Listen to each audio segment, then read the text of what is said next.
does it, Jody? All the buttons can be posted at the same time, or is it one at a time, you know?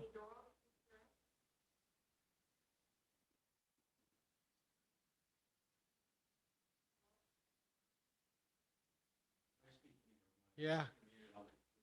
Doral, if you're there, can you hear me speaking? I I can. Can you hear me? Yes. Very good. Thank you. Okay. Uh, Time is 4 minutes after 7. We'll call this public hearing to order. The purpose of the public hearing is to take public comment relative to a proposed new ordinance on building height in the city, as well as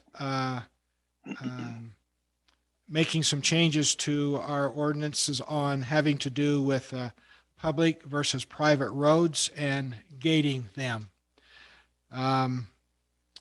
As we start, I wanted to give a little bit of additional information so that those who are zoomed in here could maybe get a little better insight on some things. First of all, on the private streets and roads, just so everybody's aware, we have a city ordinance presently that says that private streets are not permitted. In the R119 Mountain Villa Overlay Zone, which primarily is the zone that Summit Creek is building in, as well as Four Seasons down by the new church. It allows gates as long as they are non-functioning. In other words, they have to be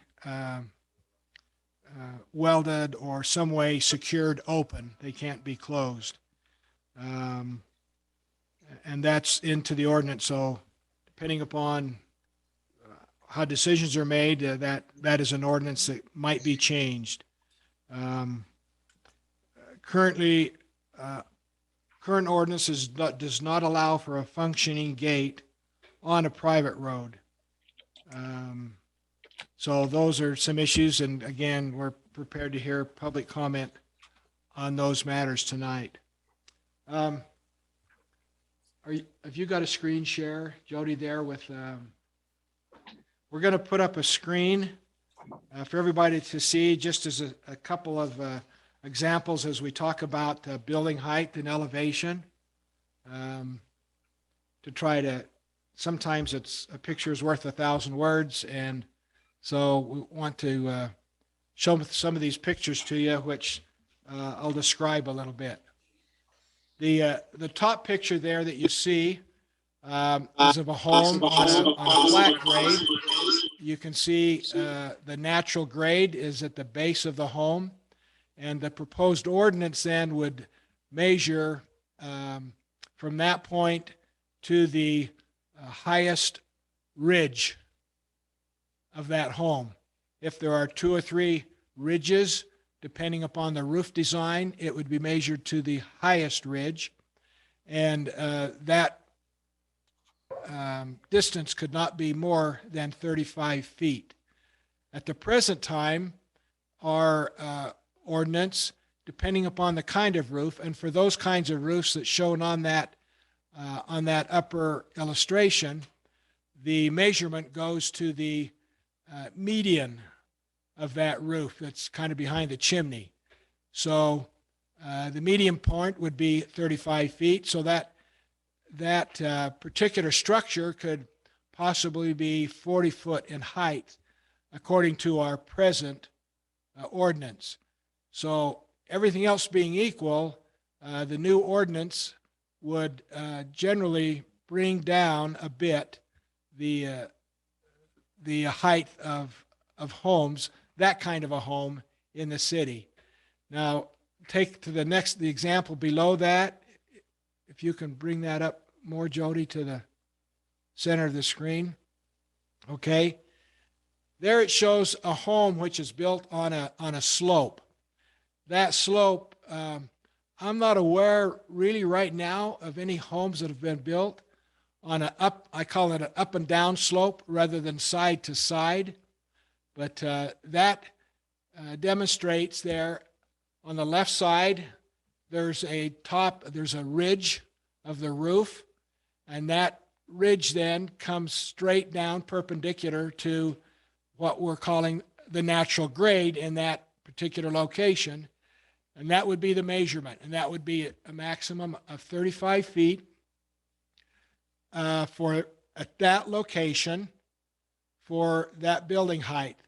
And then you move down to the right side, which that slope continues downward, and you have a natural slope then at the bottom of that that terrain, and that then measures the ridge of that lower roof line, and that can't be taller than 35 feet. So that allows a home to be built in more of a possible natural setting where you have two different natural grades. Right now, it would be difficult, if not impossible, for that home to be built with our current ordinance, the way it reads. But with the proposed ordinance, that kind of home would be could be built again up and down a slope rather than from side to side. Now, if that home was built on a side-to-side slope, that same principle would apply.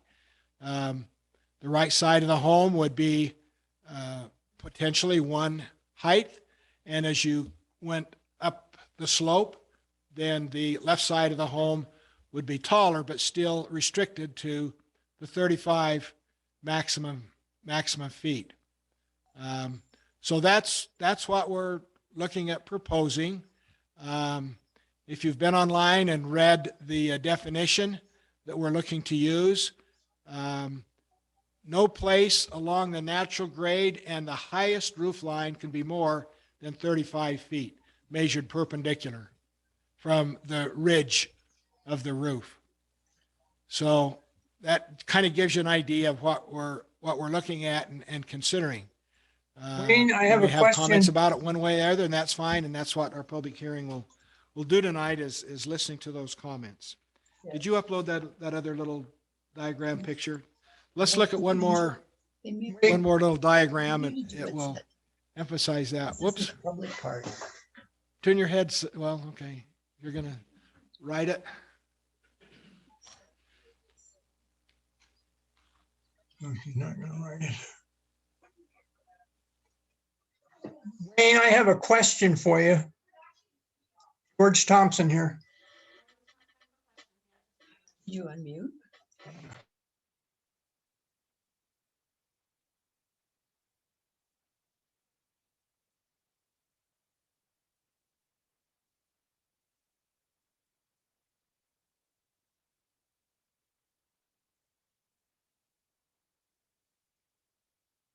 What's that? No, I could have. Okay, here's another, just a very simple illustration. We're looking at the lowest natural grade along the bottom of that home. Right now, our elevation for a home is measured, as you see on the right side, from that lowest natural grade to a medium point of that roof line from the eave to the ridge. And that will come in the middle, so that'll be the 35-foot height as it current stands with our ordinance, if that home were to qualify for our ordinance. Now, as we move over in the middle of that, you see a line that goes up and down the middle of that structure. So that, under the proposed ordinance, the top of the roof, the ridge of that roof, is measured a perpendicular line down to the lowest natural grade, and that the height stays then at 35 feet.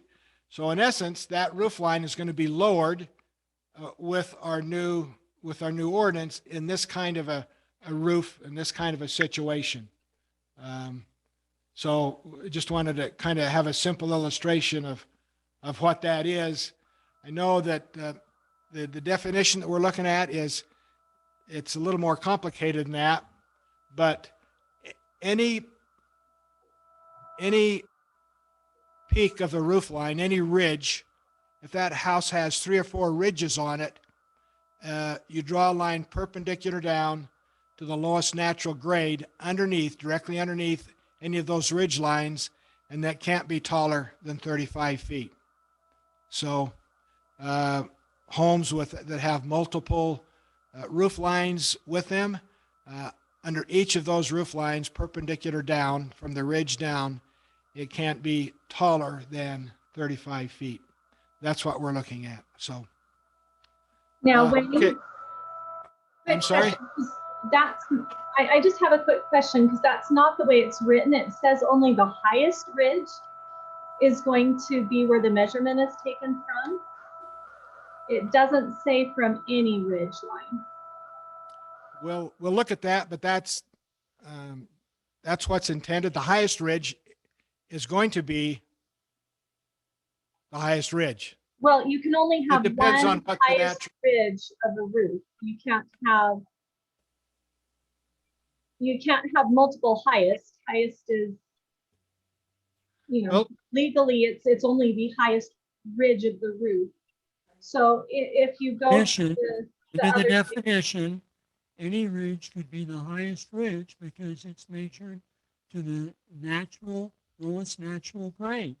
And so if you're on a steep slope, a lower ridge in terms of visually could actually be the highest ridge.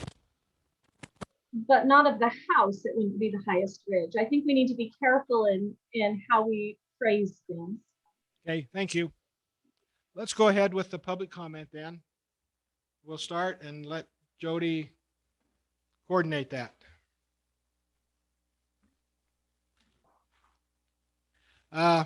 Public comment will be limited to 2 minutes for each person. So when you get to 2 minutes, you'll need to conclude your remarks. We have a timer here, so we'll let you know. Thank you. Wayne, is this the 2 minutes for either topic or just for the building height? Is this as many as signed on here tonight, Jody?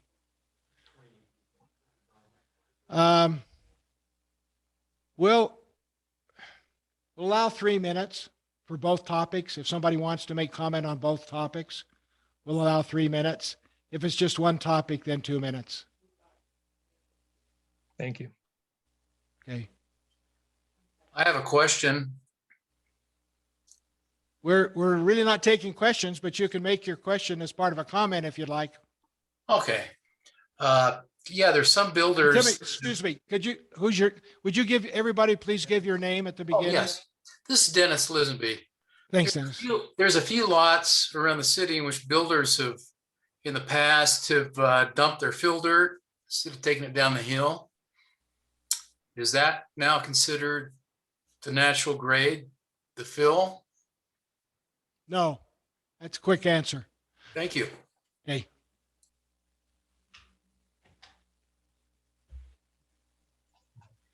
Next person. George Thompson. Thank you. Go ahead. One illustration you had that showed, two ridge lines and being 35 feet. There were at least three stories in that building. That's probably not a good example that you should be showing. That's still restricted to 2 stories, right? We're proposing to not have story restriction. So it'd be just a height, No, that's not a good but idea. we'll discuss that tonight. But that's our proposal with no story. Well, it seems to me you're asking for trouble by allowing more stories than 2. Thank you. I'd like to go on record as saying that I am strongly opposed to more than 2 stories. I think that is asking for a lot of trouble. It's getting very confusing, all the semantics of trying to figure out where we measure from. I think our old definition was good with some modifications and some clarifications, but all this any and or and all of that is just asking for legal trouble. And so I think that we should go back to the old definitions. I do applaud you for trying to get this right, Wayne. It's very confusing. I feel really strongly that we should probably listen to Ted and Lori, since they're the mathematicians in the group. They have a little engineering. I'd like to know if you have discussed all of this with engineers and architects to find out if there's ambiguity in the definitions as you have written them. And I just want it clean. I do not want anything taller than 35 feet. And I don't want anyone to be able to read into it anything that would make it possible to have more than 35 feet, nor do I want more than 2 stories plus a basement at the very most. About gates, I worked for years as chairman of Woodland Hills Days. We had such wonderful community feeling, and I feel that gates destroy that feeling. They separate people, and I think that these issues have kind of destroyed the feeling of community lately, but I think it's possible to go back to a good feeling. But I'm not sure that gates would help that. So I'm opposed to having little gated sections in our community. I would like to, get some feedback there. Can everybody hear me? I would like to echo Sharon Wright's comments. I'm in favor of any ordinance that will decrease building height, and I'd be in favor of 2 stories. We are next to a vacant lot on both sides that are in the process of having their homes designed. This is a great concern to me. We move here for the views, many of us, and we don't want those views obstructed by 3- and 4-story homes. So I'm in favor of any ordinance that will ultimately decrease building height. Thank you.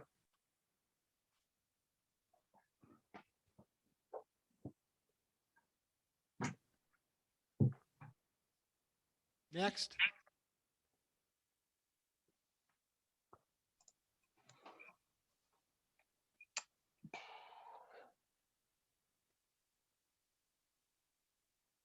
Yeah, Wayne, this is Ben Brindley. Yes, Ben. I'll make a comment first about the building height. We are in favor of what you're proposing. We feel that here in a minute, when you get a chance to discuss it further, you'll be able to see that this does in fact help keep homes at a certain height so that they don't get too tall and multiple stories. And I think that that'll be explained here in a minute. So we are in favor of that. As it relates to gates and private roads, just a few things that that we feel are benefits for having gates. One is with vehicle speeds. We know that residents living on Summit Creek Drive are really concerned about speed.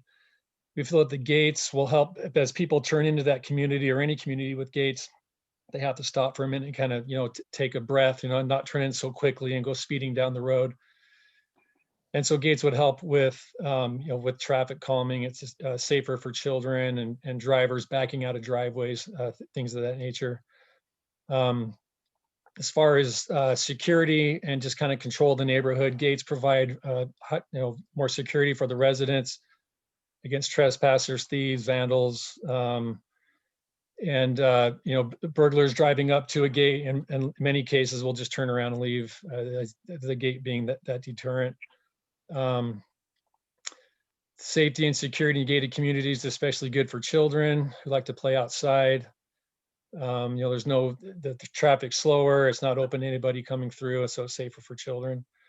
And also people who live in gated communities, it gives them a peace of mind knowing that if they're out of town or if they're gone somewhere, the gates provide additional security for them and their home while they're out of town, away from their home.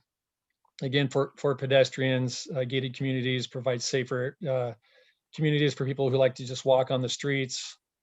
And then it also helps with discouraging solicitors in neighborhoods, which is a concern for a lot of people, right? With people coming into areas, porch thieves, or whatever you call them, the package thieves. It helps to deter that. Some of the features of the gates that we have at Summit Creek right now, one in particular related to snow, is that our gate areas have heated pads. And so any concern about people pulling up to the gate And, sliding or slipping on ice or snow, that's not an issue. Our gates have heated pads, so that's always clear. So that eliminates that problem.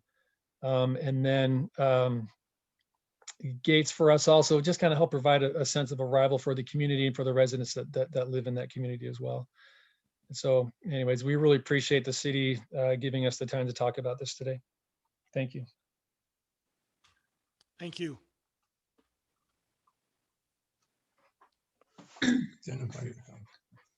Hi, this is Deette Thompson. I wanted to comment on gates. Please, go ahead. Okay, I think if, like, say, a group of people lived on a cul-de-sac, 5 or 6 people, they wanted a gate on that cul-de-sac, and they wanted that cul-de-sac to be a private road where they took care of the snow removal, they took care of repairs, and in other words, they own it, and they had to, if it needed repairs or resurfaced, they would pay for it. And in that situation, I think they could have a gate. In the situation where it's a through road, would interfere with emergency vehicles or fire evacuations of the whole community. No, I don't think there should be a gate. If a small group on a cul-de-sac wanted to have a gate, I think they should be allowed to. Thank you. Thank you.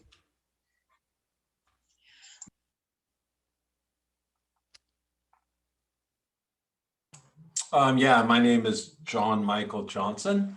I own property there at Summit Creek. As far as the restrictions on heights and stories, it seems to me that the height restrictions you're proposing make sense, and it makes sense to tie them to the natural grade. Because I agree with, I think it was Lori that commented that she doesn't want a big tall house built to block her view. Unfortunately, I guess if that house is the same size as her house, it might block her view. I don't know the layout, but and that's a tricky thing. But I do think the height of the house is the most important thing, because that's what dictates the view. The number of stories to me seems a bit ambiguous, especially if you're building on a steep hillside, and knowing some of the lots up at Summit Creek, it'd be a little tricky to meet the height requirement and the story requirement. So I think there definitely should be considerations made on the house and not necessarily limit the stories, but 35 feet is going to limit how tall you can go. Regarding the gates at Summit Creek, we searched around, and I travel for work. And my wife really wanted to be in a gated community because when I'm gone traveling, she wanted the added sense of security. And we had done our research on Woodland Hills, and we knew that back in the 70s, Woodland Hills was a gated community. It had gates. Apparently, the gates weren't taken care of, so eventually they were taken out. But then we saw that Summit Creek was gated. So we wanted to move there because it was a gated community, because of the added security. And we would really like to see that remain. Thank you. Thank you. This is John Chamberlain, living in the Summit Creek area. And I like John's comments on, I echo all of his comments. I really enjoy, or I like the height limits on the houses. Number of stories, I don't think that should even come into play. If you're maintaining that height, I don't think it matters how far down the hill you're dropping, as long as you're maintaining the height. So I like that proposal, and I'm with that one. As far as gates are concerned, I love having the gates. I think it'd be a mistake to take those out. I think that right now, yeah, it makes you slow down or stop when you come up to them. I think that's a good thing with the number of houses that are coming in down there. I don't see, outside of putting in speed bumps, which I would be totally against, I don't see how that's hurting anything. So I'm in favor of the gates, and I do enjoy the height restriction. Thank you. This is Chris Crone, and I want to echo both John Chamberlain and also JM's comments about height restrictions. I actually think that it's great to have those, but I also think that I agree with them that it shouldn't necessarily stipulate regarding the number of stories. I'm in favor of actually making sure that, you know, we don't allow any homes to go above that height so that we can protect the beautiful views and the beautiful mountain here. Regarding the gates, in the thread, I am posting a link to a petition that has been signed by 40 residents, majority of the residents of Summit Creek, as well as some other members also of just the Woodland Hills greater community. And, you know, knowing that we were having this meeting, I thought it might be a good idea for there to be some level of organization and some of the sentiments that me and many of my neighbors feel. You know, when my wife and I moved here 2.5 years ago, we were looking for privacy. And we also just knew that we were moving into a great community with wonderful people. I do just want to say officially for the record that unfortunately I have felt on a number of occasions excluded and unaccepted as a member of Woodland Hills because there's gates in this community or there's an HOA that has a pool. It's been sad for me and my wife and my kids at times to have felt excluded when what we want is to be nothing more than a part of this community. We are in favor of keeping the gates. I came here with my family as a public figure looking for greater privacy and also safety that has been massively compromised. Up until Rhett Smith's home was built across the street, mine was the first home that got to face all of the 40, 50, and 60-mile-an-hour traffic of people driving through. That was not the case when the gates closed prior to the fire. And so my wife and I are in favor of keeping those gates. And then we would humbly submit that the council here actually read the petition and see the names, addresses, and people that have signed. You'll find that a majority feel strongly that that the values of our homes, frankly, all Woodland Hills values will suffer, but even the idea of a removal of the gates is actually going to compromise the value of our homes and the financial decisions that we made by hundreds and hundreds of thousands of dollars per home. So there's a safety component there. And then there's, of course, just a reneging on what we were sold when we actually became members of this community, when we were making such big financial decisions. For the record, we love Woodland Hills, and we hope that Summit Creek and the greater Woodland Hills community can really come together and just be one great, happy community. And I do think that the gates add to the Woodland Hills city. I think they add to the prestige. I think they raise property values, and I think they make it a more an expanded, beautiful community. Okay, thank you, Chris. Hey, I got a comment on that. Jeremy Brockbank, Eagle Nest. I would agree. I think, you know, I think security is an issue, and also got a bunch of kids, and I, you know, like to discourage really high speed driving. And so, yeah, I mean, I just throw my vote there. Okay, thanks, Jeremy. If I might add a few words. Please. My name is Reed Jench, and I live on Summit Creek Drive, and we're down near the lower end of it. And I concur with the comments so far. And thanks, Chris and John and everyone there. You know, gates don't make people, you know, communities exclusive. People do. And, you know, the gates were here when we bought our property and they were closed, and you had to drive up to them, wait a few seconds, and they would open. And we thought, wow, that's pretty cool. You know, this will be a nice community within Woodland Hills. We are all citizens of Woodland Hills, and we really appreciate and love living here. And so, excuse me. So, you know, they were installed and everyone has access to go through and down Summit Creek Drive. You just have to wait a few seconds. You know, we purchased our home knowing that that was going to be the case, not that they were going to be taken out in the future. And we just don't understand why people feel that that's a problem to having gates there. It actually improves our property values, as Chris says, which improves the values of all of Woodland Hills. So, and you know, it has a lot to do with traffic. We don't have any, you know, young children, but we have young grandchildren that come up here virtually, you know, several times a week.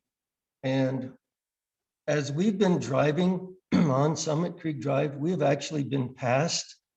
We're doing less than the speed limit or the speed limit, and we get passed by people just speeding down or up Woodland Hill or up Summit Creek Drive. And that's really scary, you know, when your kids, you know, may want to go out in the street for a minute. We try not to let them do that, but. If you can conclude, please. Yeah, so one more thing, I'm sorry, we've got time, we've got a lot of people here, so. Okay, just one more comment. We don't have the luxury of being tucked away in behind trees and all that. We're right on a busy street. And so we really like those gates, and we're really grateful to be here in Woodland Hills. Thank you. Thank you.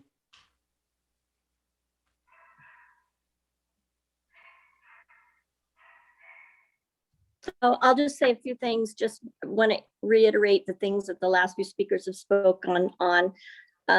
I don't think, from what I've understand, and speaking to someone who is an EMT yet just yesterday, said there are gated communities all over the place, and they aren't slowed down by fire and you know, much that would be anywhere that would be a problem by coming to a gate. They're very used to that, and that happens all over the country in different gated communities. Also, I think we can have a sense of community just because part are in a gate and part not. It doesn't change anybody's personality. We can all still be friendly. I think that's what everybody wants. We all want to be in that same wonderful sense of community up here. There was, I would like to know what is so detrimental to having the gates. I haven't heard about that, but I have heard and talked to people that live in Woodland Hills that don't live in Summit Creek that have said they're perfectly fine with the gates. In fact, they feel that if they're driving up Summit Creek and live in Woodland Hills, but not in Summit Creek, that the gate benefits them, because just almost the same as it benefits those in Summit Creek, because they have to pass through gates to get to their house, other people do. So I think it would be, you know, detouring those people that maybe, you know, the criminals and so forth that went. But we are in favor of the gates. We would really love to see them. And I think that's what our community was meant to be in the first place. You. This is Gay Phillips. I would just like to say it has been such a pleasure to live here in Woodland Hills. I love this entire community. It's amazing. But it's my hope that all of us, no matter where we live, can come together and not feel divided because of the issue of the gates. They have been here since the beginning when Summit Creek was first developed. It was approved by Woodland Hills, probably the Planning Commission. They slow down the traffic. They keep our families safe. They enhance our property value. I would just like to see the gates stay. I would love to see to have them continue operating as they were originally intended. So I agree with everyone else here. It's something that doesn't seem to me like it should make any difference to most people, and they really are an added benefit for me. Thank you. Thank you.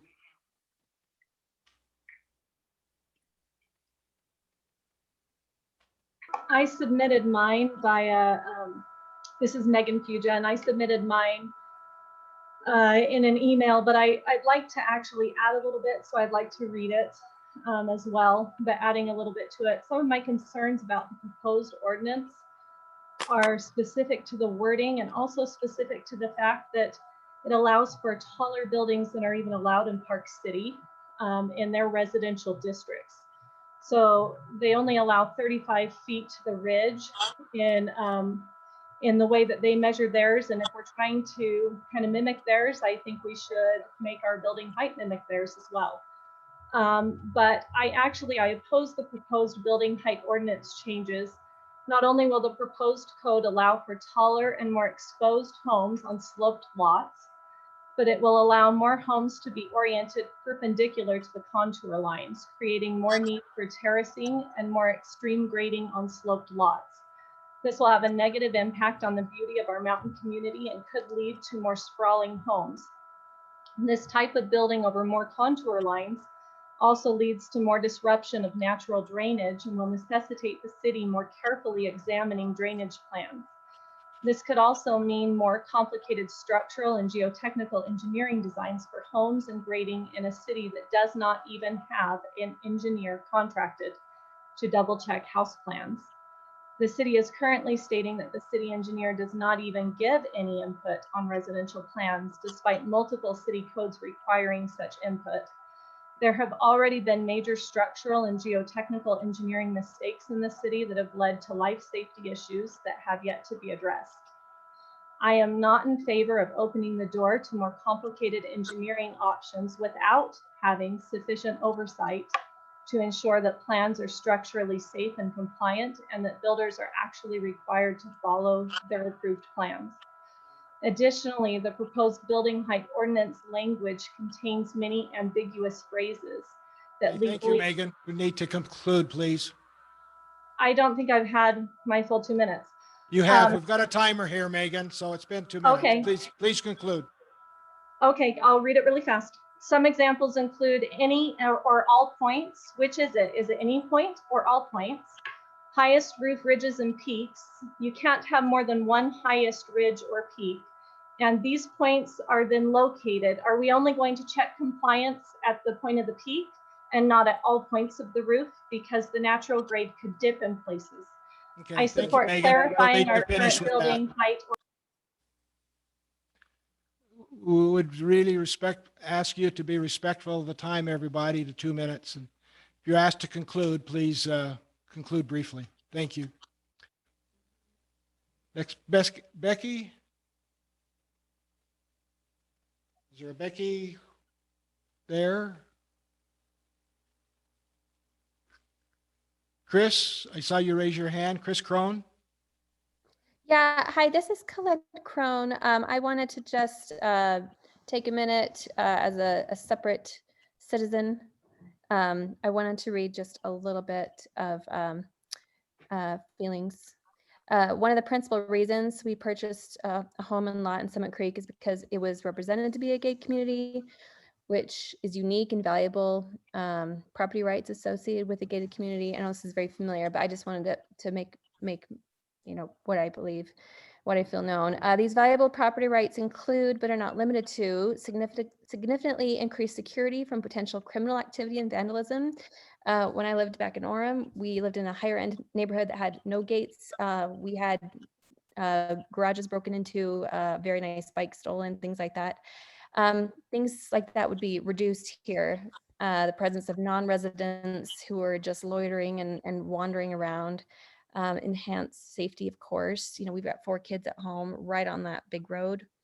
Any permanent opening of the gates or the removal defeats all the benefits of a gated community.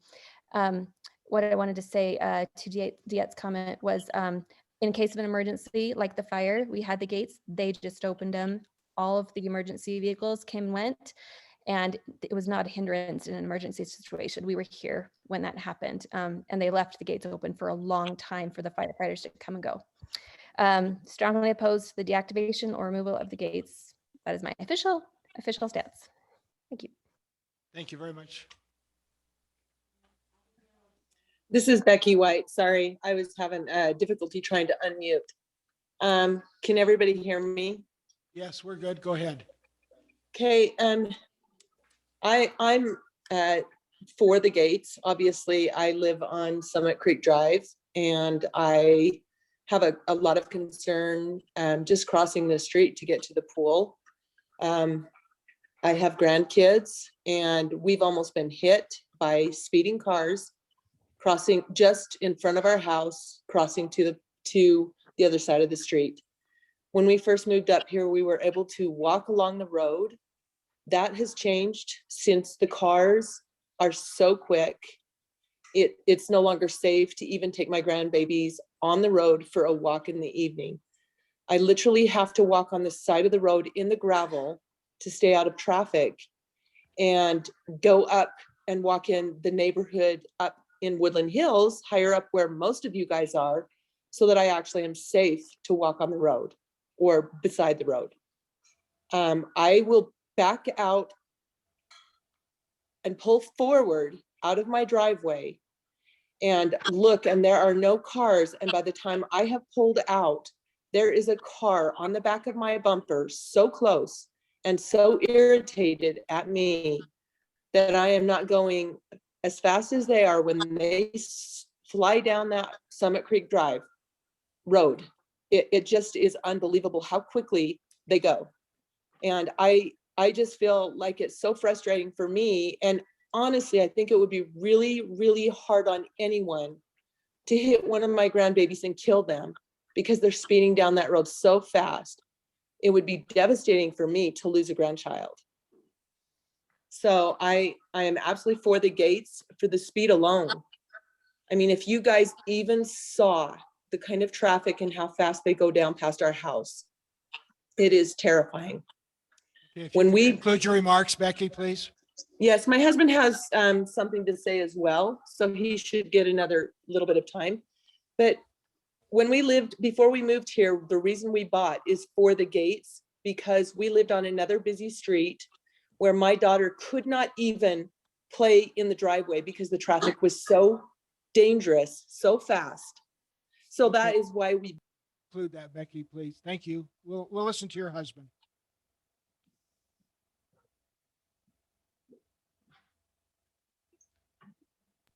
Can you hear me okay? This is Sam White. So basically, I agree with the comments that have been said.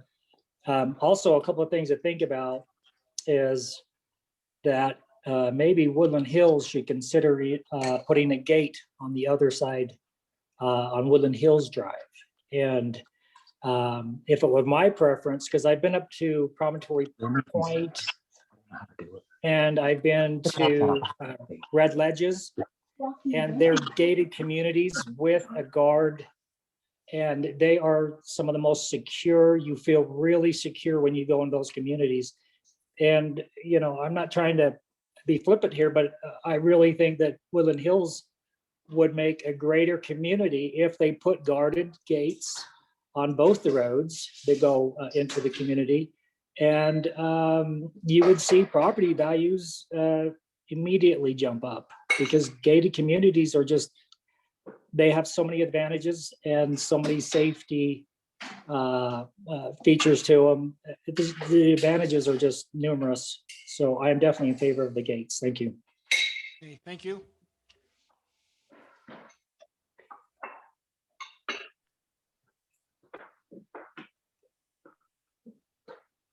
This is David Tanner.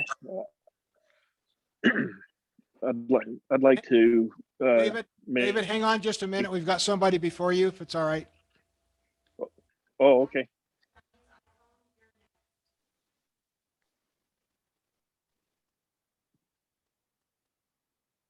Abigail Dunning. Oh, yes. It's James Dunning, actually. Yes, I live on Nebo Circle in Summit Creek. I'm a new resident. I bought the home in September last year. And obviously, two of the primary reasons, we moved from Alabama, but I work internationally, and the views, obviously, and the gated community. So I'm certainly in favor of the 35 foot limit. I know there's differences on that, but certainly the gate as well. I definitely feel it not only gives me a greater sense of security, but probably does, you know, give added level of security In Alabama, unfortunately, we were burglarized in the middle of the day, and it's one of those things where it kind of changes you, and so you're always, trying to take measures and actions to prevent these sorts of things in the future. And that's just one thing that probably helps us probably be a little bit more secure. So I am in favor of keeping the gate for traffic and for security and whatnot. I just wanted to give my opinion and thoughts on it. Thank you. Thank you very much. David? Yes, thank you. I'm a resident of Summit Creek. I bought the very first house built over 6 years ago. We absolutely love Woodland Hills. We love the community. We want, as residents of Summit Creek, feel a part of the community, as Chris Crone indicated earlier. Part of the decision that so many of the residents made in coming here, and it does make a difference on traffic. Speed can really be excessive on Summit Creek Drive, and so we're in favor of maintaining the gates for the speed control, the security, and the other reasons that have been outlined. Thank you. Thank you.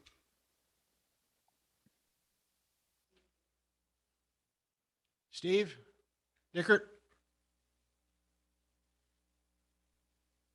Yeah, Wayne, thank you for your time. Just one point of clarification, if you could add. I believe the prior discussions with the Planning Commission on the height ordinance were that it was to be measured from the lower of the grade, the natural grade or the existing grade, thus limiting the 35 feet. If you could just clarify that when you go into your discussion, I would appreciate that. But we're in support of trying to make sure that height limit is stuck to. And I think naturally 35 feet only limits you to a certain number of stories because of the ceiling height in your house. So I think the 35 feet is very clear and not ambiguous. But I would like to change the topic just a little bit to talk about private roads. As you are probably aware, at the Planning Commission, but Mapleton, Payson, Salem, Provo, Springville, Spanish Fork, Saratoga Springs, Orem, all allow private roads. In fact, given some of the research that we've done, Saratoga Springs is actually encouraging private roads. One of the reasons for that is because of the decreased cost of the road maintenance to the city. That's borne by the HOA. The HOA is required to, on a regular basis, perform a reserve study, and that reserve is funded by the HOA members, and the HOA reserve study will address the repair, the resealing, and the replacement, if necessary, of the private roads.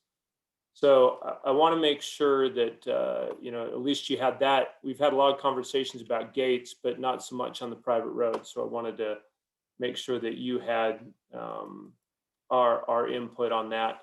Additionally, I think there was some question as it relates to just making sure that the road is maintained, and because it is a private road, we want to make sure that the HOA has ample funds, but we also want to make sure, as it relates to safety on the private roads, that they're built to adequate standards. This is not going to be something that's just a dirt road with a little bit of gravel on it. These are, they need to be set. So I would encourage the Planning Commission to address the private roads, and when they add the private roads to the ordinances, that they add safety and construction standards so that we make sure that those private roads are built to the right standard. Thanks. Very good. Thank you, Steve.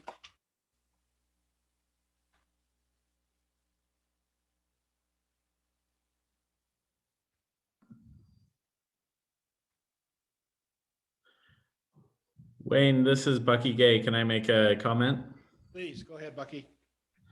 I really appreciate the comments that have been made, and we've really appreciated working with Woodland Hills on this. I'd just like to add a couple comments about the emergency concerns. I'd like to echo what Steve just said. And I'd also just like to point out that the gates that currently exist, they have a SOS emergency standard built into them so that if the gates hear a siren, they open, and we test them. And we think it's important to continue to collaborate with Woodland Hills to make sure those gates do comply with emergency situations. The other comment I'd like to make is that somebody was talking about putting gates on Woodland Hills Drive. And I know the prior mayor, that was his vision, and we support that. We think Woodland Hills is the most beautiful community along the Wasatch Front, and there's going to continue to be a lot of traffic and a lot of people trying to come to Woodland Hills, and we think the gates just help the entire community. And the last thing I'd just like to comment on is the building heights. Having been involved with building multiple homes in Summit Creek, the building heights that you're proposing, in my personal opinion, it clarifies a lot of ambiguity and makes it a lot easier. So those are my comments. I appreciate the time. Thank you.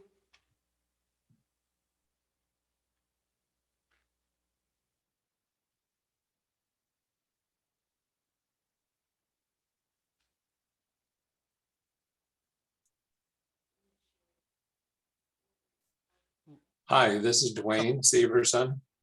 Okay, I'd like go to ahead. just echo the other comments about the gates and Summit Creek. We appreciate everything that's been said, and I think that there's been some good feedback, and we echo that we definitely want the gates. Thank you. There's a Brady Jensen and who else I noticed hadn't talked? Brent Bateman.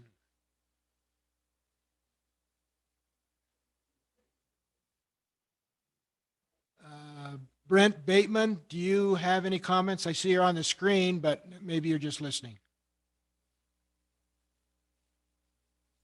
No, sir, I do not. Just because I think that everything that I would say has already been said. Thank you. Well, we're still interested in your plus or minus comment, though, still. Yeah, I'm very supportive of the gates situation. I do not think that there's any, I am an attorney. I don't think there's any law prohibiting gates. If they were locked, that would be something else entirely. But these gates as traffic control, I think is it's a good way to go. And it's very common throughout the state to have those kinds of things. So thank you. Thank you.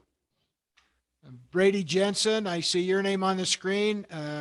Do you wish to make any comment?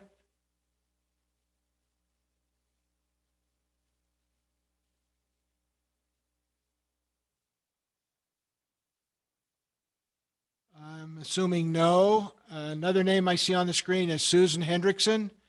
Susan, I've got your statement to read at the end here, but if you want to make a statement in place of that, you're certainly welcome to. So Wayne, I just barely got on because I had another class tonight. So if you'll just read that at the end, I would appreciate it. Okay, we'll do that. Thanks. Thank you. I'm here. Sorry. Can you hear me? Let's go ahead. Hey, so this is Randy Jensen. We actually bought a lot on Summit Creek Drive. When we come up to look at that lot as we're doing our plans, I'm just parked on the side of the road, looking at the lot, trying to figure that out and loving the view, and cars come flying by. It's so bad that I'm afraid my car's going to get hit. It's become a real big concern for me, and to the point where my safety, I feel like for my kids, I've got young kids, I don't want them out in that road. Even on my driveway, I would be nervous. And so for me, it's such a concern that I don't know that I would follow through with living there, but it's a concern. I think so. I'm for the gates. I think it's a big safety issue. I think it's security as well. So that's where we are. Thank you very much. Eric, are you just listening or do you wish to make a comment? No, just listening. Thank you. Okay, thank you.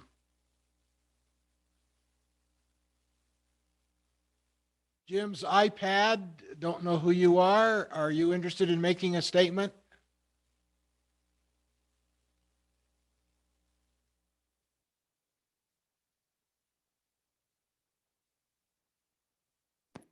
I'll speak for him real quick. Yes, he's in favor of the gates. That's my husband. He must have left for a second. Okay, I don't think he knows how to turn off the mute maybe, but that's okay. Thank you.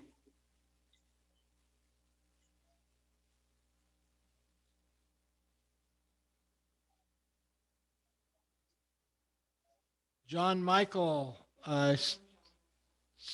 we did? Oh, okay, sorry. Yeah, you already heard from me early on. Okay, I Thank got you. Thank you. Eric, he's not interested. He's just listening. Hey, this is George Thompson. I don't know if I can make another comment or not. On the height.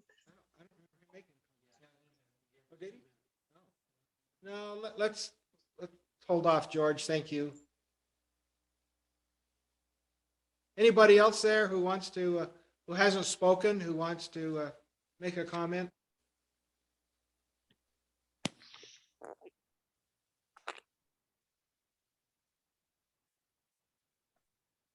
With that, I think we'll go ahead and, well, I've got one to read, two notes here, one from that we received from Tannen Fuja and another from Susan Hendrickson, their letters. So let me read those. This is from Tannen Fuja. It is clear that the proposed changes to the city's building height regulations are more ambiguous and confusing than the original law and less restrictive on slope lots and will allow building on slope lots to be taller than our current laws. Remember that the city must allow broad interpretation of the laws in favor of the builder. The proposed law will open Pandora's box of interpretations. As recommended by professionals, we should keep our current laws and simply clarify the point some feel to be ambiguous. Some officials have indicated that the Planning Commission chair has represented to them that Park City has changed their building height maximum to 35 feet. Park City only allows 35 feet maximum height in recreational, commercial, RC district. That includes hotels, convention, accommodations, resorts, etc. That is not consistent with the rural residential vision of the city's general plan. The Park City maximum height is only 28 feet, with extensions up to 5 feet if the roof pitch is 412 or greater in their residential districts, being E4, E, SF, R1, RD, RDM, and RM districts. We need to be careful in our comparisons. Citizens have worked very hard to create a citizens-led proposed changes to our current building height ordinances that correct the ambiguity cited by the city while preserving the intent of the original law consistent with the city's general plan. We invite the City Council and Planning Commission to consider these proposed citizen-led updates to our current law. There are very many citizens that do not like the changes being proposed by the Planning Commission and will pursue a referendum if it should pass. Citizens may also utilize the power of the initiative to bring the citizens-led proposal to the community for a vote, as many believe it is the best way to proceed. Submitted, Tannen Fuja. The next letter is from Susan Hendrickson. It reads, Dear Planning Commission, please know how much I personally appreciate your willingness to serve and acknowledge the time and effort you expend to fulfill this stewardship. Thank you so much. Welcome to Lori and Ted. You are great additions to the commission. I'm grateful for an opportunity to express my concerns about the proposed height changes. One of the reasons we chose to move to Woodland Hills instead of other wooded communities was because the natural beauty of the mountain had not been overshadowed by home construction. One of my concerns is that the proposed height changes will allow for taller homes to be built in our city and thus change the aesthetics of our beautiful mountain home. I would hate to see that happen. To some degree, the language is ambiguous and confusing, then why not just simply add clarifying language instead of proposing changes? Actually, I find some verbiage in the proposed changes inexact and open to interpretation, open-ended rather than clarifying. One example of unintended consequences from this open-ended language could be homes crossing contour lines, thus requiring excessive grading, destruction of natural landscape, and possibly causing drainage issues if not engineered precisely. It's my hope, rather than just hearing our concerns as citizen, there will be an opportunity provided for you to address our concerns. It would be refreshing to sit down as a group, virtually or in person, and discuss issues like we did in the good old days. We all want what's best for our beautiful city in the woods. I am convinced we find that best by open discourse and working together. Thank you, Susan Hendrickson. So those are the two letters that we received that haven't been further touched on tonight. Okay, thank you. So with that, we will go ahead and conclude this public hearing. It is 4 minutes after 8 o'clock. Do any of the planning commission members need to take a break? Okay, we'll take a break for 5 minutes and then come back for our regular planning commission meeting and further discussion of these things amongst planning commission members. Thank you all for your comments and participation. We appreciate it.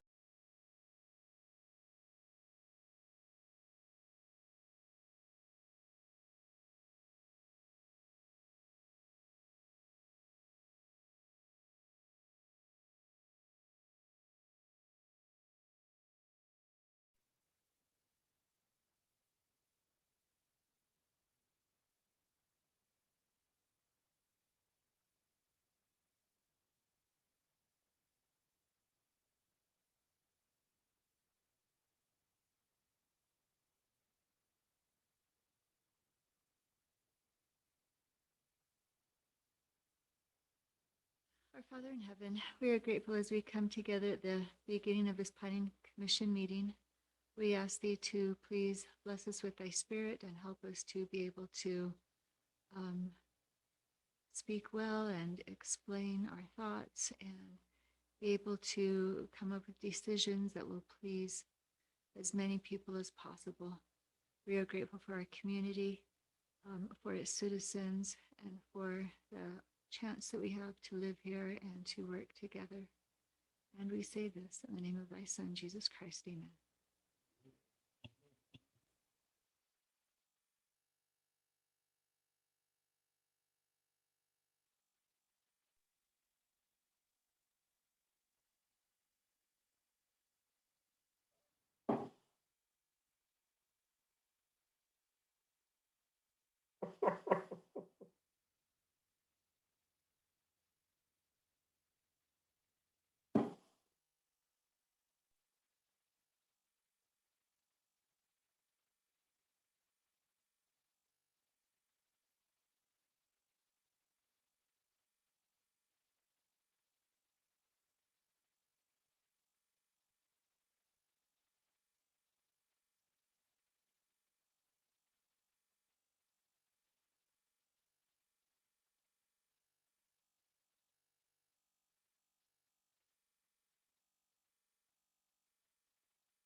First item, or second item on the agenda is a review of Four Seasons Final Plat C. Is Robert Nelson? There's Robert. Okay. Robert, do you want to walk us through this from your perspective? I'm here. Can you hear me? Yes, we hear you good. Thank you. Basically, what we have is we had an individual come in and wanted a large lot. So we're amending Plat A, taking lot number 2 and 3 out of Plat A and putting them into Plat C along with some other property. And then on Plat C, we had 2 lots planned that would back up to 11,200 south, but this county wants another 5 feet, so it left us short of enough to make 2 lots. We'll just have 1 large lot on the north side of the road there off of Winter Way. We're leaving for future growth for a cul-de-sac to go west on Winter Way into Noel Hyatt's property, which eventually give you another 4 building lots. And then also we have a road coming up, which we have called Spring Lake Drive. And it will go along the main gas easement there and then divide into different lots into the property. They're owned by Corey and Noel Hyatt, Mike Griffith, myself, Robbins in the future, and also it'll tie back into another road that we've taken off of Summit Creek Drive. Okay. Don't know what else you want me to tell you on it.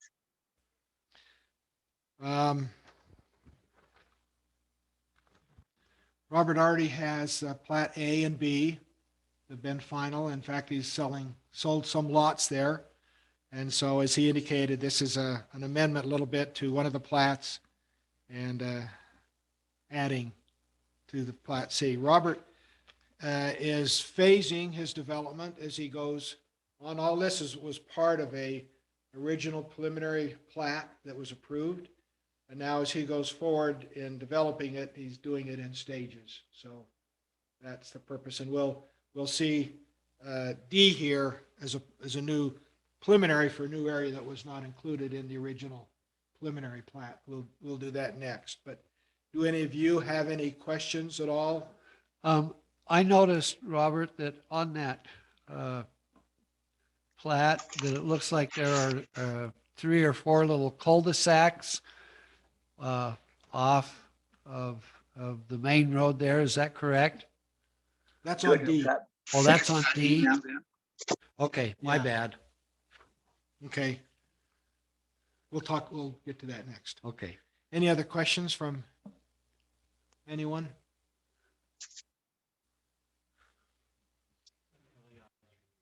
They have, yep. They said it's ready to go from their review and forward it to us for final. So it'll go from us to city council. So and I'll take a When you mentioned motion. that we'd sold some of those lots. These are actually the last 2 lots that are not sold. The others are, everything's under contract in those 2 phases. Okay, thank you. So I'll take a motion on approval for Four Seasons Final Plat C.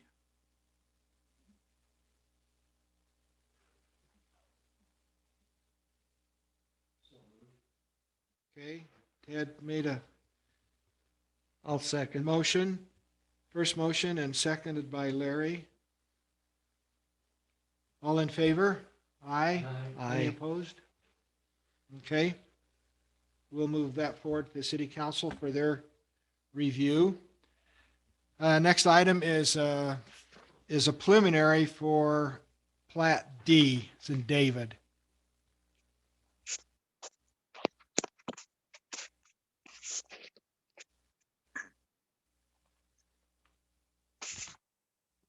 Well, this will be the next phase for development of Four Seasons.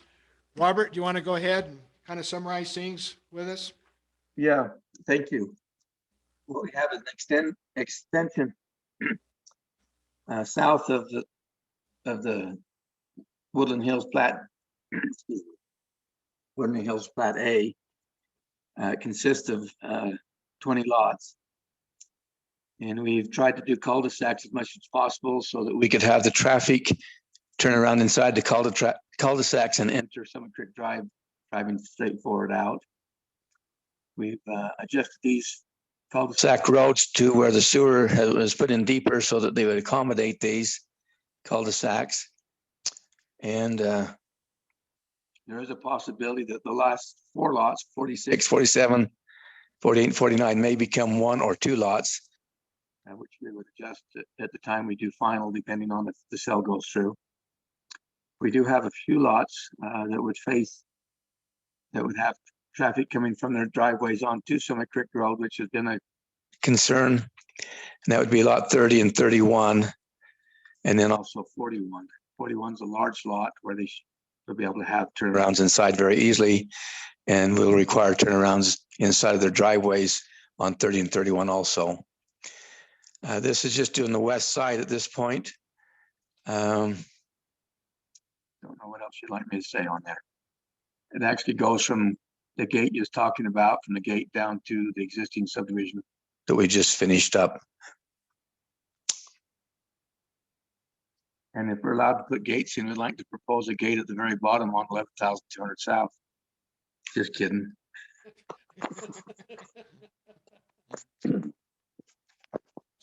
So for reference, the gate that presently is on Summit Creek Drive is just to the south of lot 30? No, it's south of lot 49. The Oh, boundary of 49 is where the gate is. Okay, That's the south side of the subdivision. Lot 30 is the north side of this phase. yeah, I got it turned around there. We got you. Yeah. Okay, Larry, did you have a comment or a question? No, I think he answered that. I just appreciate Robert's diligence in following the standards and making things look good for Woodland Hills. Well, we're trying. I do sell to other builders and individuals. That makes it difficult sometimes, but we try to do it the best we can. It's The height issue is a concern, and also we had Plat A and B approved with some boundaries on the corner lots. It was not to your ordinances. And all the ones that had plans drawn on, had already had plans drawn, are going to be coming in for variances, but all the other lots that were corner lots, I have issued or pressed the issue that they have to meet the standards of what the city really is. If that makes any sense to you. Yeah, we're going to discuss that variancing here in the next couple of agenda items, Robert. Try to. Okay. Yeah, so any commission members have any questions of Robert on the preliminary plat? Robert, I have a question. I have a guess, but can you tell me how you named the roads? They're named after the farmers that used to farm all the ground. Okay, I thought- Kelly's Cove is actually Ted Hanks's Ted Hanks's father, who farmed this for many years, and Lucille is his wife. And we have Ted's name there. And then I put Ted's, and then we got Jason's Ted's son, who always wanted to build in this little area right there. So I put Jason's name there. Across the street, we'll have Della. It'll be across the street from one of them, and then we'll have Hanks Drive come off of the second cul-de-sac coming from the north. It'll come in and then curve up and go up, clear up into the ranch eventually. We can call that Hanks Drive. I ran out of names with seasons. Where's I like Roberts those. or Matt's Cove? What's that? Where's Roberts or Matt's Cove? Well, I don't want one after me, but my grandkids are starting to hit me up for some. That's a nice little addition there. I like that. The subdivision just that backs up with Kelly's Cove is actually Kelly's Corner subdivision. So, Okay. and we had to come up with a name so we could submit it, so I just had to hurry up, put something together. If you have any recommendations, we'd appreciate any name you'd like to give us. Okay. Any other questions? Well, I'll take a motion for approval of the preliminary plat. Okay, first by Larry. Second by Severin. All in favor? Aye. Any opposed? Okay, we will send this to City Council as well for their review. Robert? Hey, thank you so much, and I do appreciate all the service you guys give it. Greatly Greatly appreciated. Might want to stay on for a minute while we discuss agenda item 8. Now, that's a ways down the road. You may not want to. It's up to you. I'll just leave it on if I need to, if you need me, say something. Okay.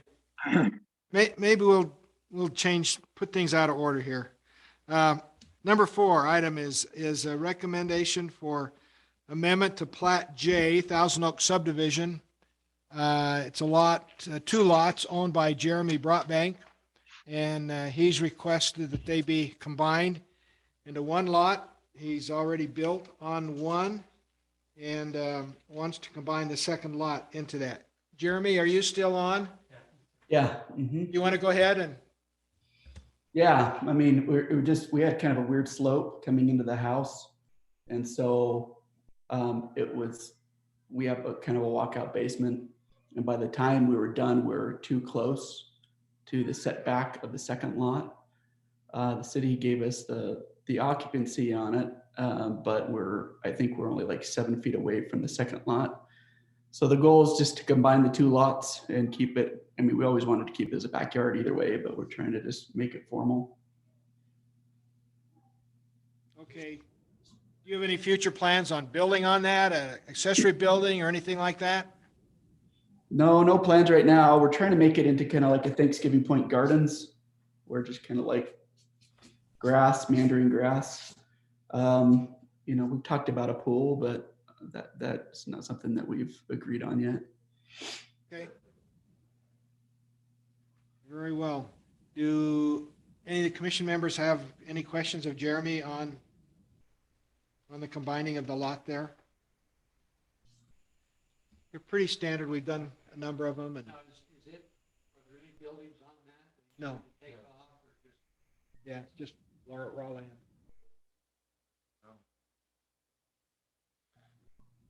Okay, I'm open to a motion on amendment to Plat J. It's actually Thousand Oak subdivision amendment to that and combining the lots.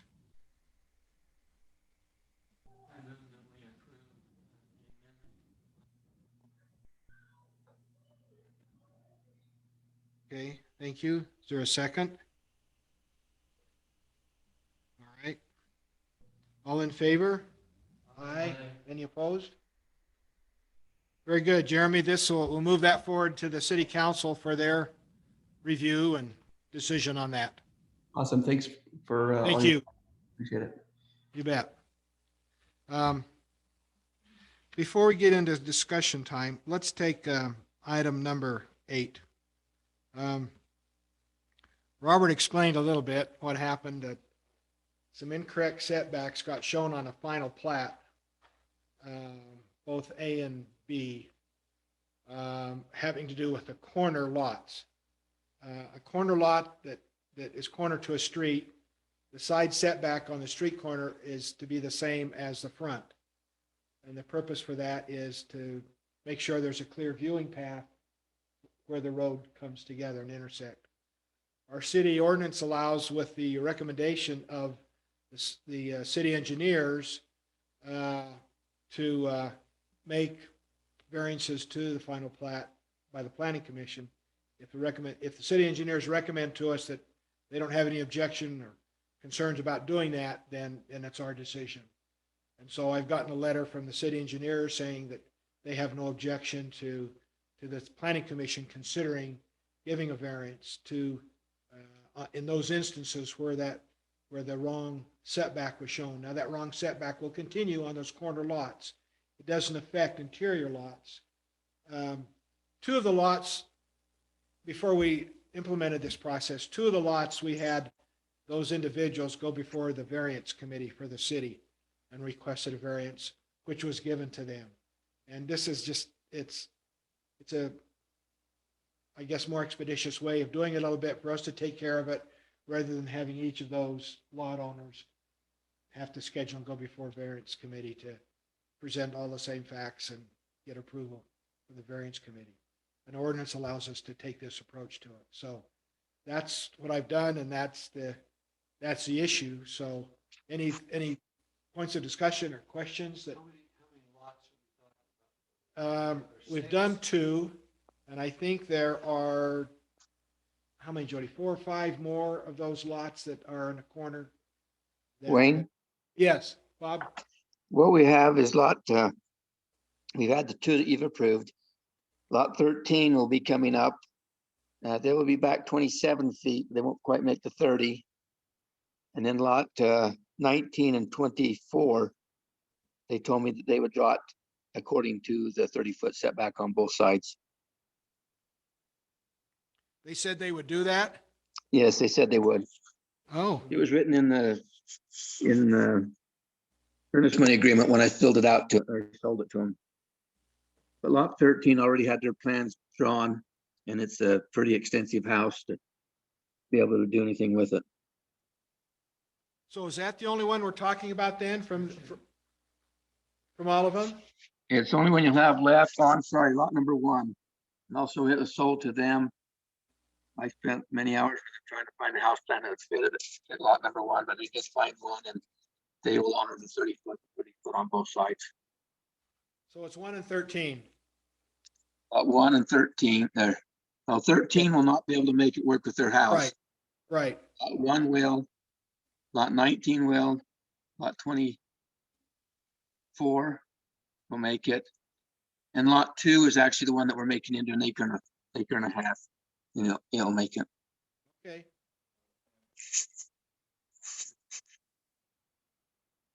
Yeah. So, any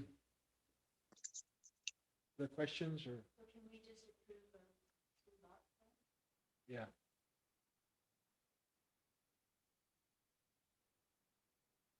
So, okay, with that in mind, I'll take a motion.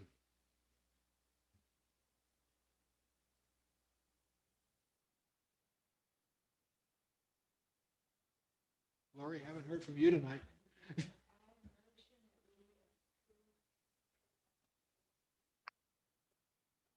Okay.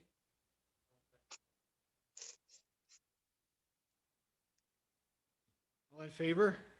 Aye. Any opposed? Very well. Approve those, Bob. And so those individuals. So what did we not agree to on that? That lot 13 will be able to have their variance. Yes, The others will just, did you approve that they could have a variance, but we don't want to let them know that, so they'll stay within the ordinance? if we can get away without them, yeah, yeah. Okay, they all said they would, so I think we should be okay on the other 3 lots. Okay, We did dig lot number 7 today and it's set back to 30 foot both ways. they approved whatever lots Yeah. we had to do that, the corner lots. Okay, thank you. Yes.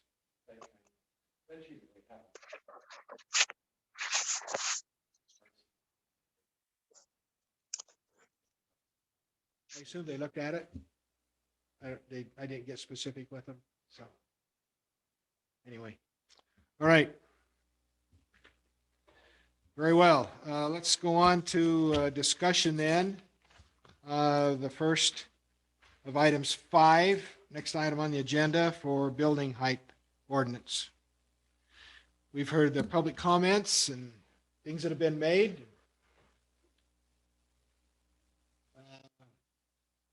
So we don't all speak at once. Lori? Well, that's not fair to you. Okay, please, go ahead. So I have to draw a picture. Should have got an eraser. Okay, this is our beautiful mountain of Woodland Hills. Not to scale. And I think that if we try and stay within the 35 feet, above the contour, and our houses don't go over that 35-foot line, that's the intent of the building limit. The one thing that does concern me is the ordinance could allow in some spots for someone to grade below, and then they could have a house that's taller than 35 feet because we're just going from the natural contour. And I think we need to say something about the amount of exposed house, on the side, so that we don't have houses that are taller than 35 feet, but they've lowered the natural grade. Yeah, the natural grade is a grade before anything is done to that. Well, so like if this was the ground here, That's the natural grade. But what Correct. if I dug out the ground? It's still, the natural grade is on a contour line. And even it's disappeared in digging, it's still there on paper. So that is what's used. So if they dig a basement and dig down here, that's still the grit, that's still the natural grade. Yeah, but this is the So- basement down here, and this part is above ground now, showing. So what's your 35 feet starts at the natural grade, and I know what Yeah. you're saying, Lori, so your 35 feet is this piece right Yeah. here. But your house actually may be somewhere around taller than that. Down that you're- from the basement Because you're to gonna the dig bottom. down, so if the front door stays right here, Mhm. and this is the natural grade, so you're 35 feet from here to here, you could really, sorry, 35 feet from here to here, but this is your second level or third level. This is your front door right here, you could, in fact, So have an actual I'm house that's saying, taller. here's the natural grade, and then you have someone who, I don't know, digs out the ground. Oh, this was their 35-foot house. And now they've taken away this natural grade, and their house is this tall. So here's 35 feet, and maybe, you know, I don't know, say they've got another 20 feet there. That's possible, isn't it? It is, but it's still measured from here Yeah. to here. So I'm saying it shouldn't be. I'm saying now I have a 50-foot, 5-foot tall house.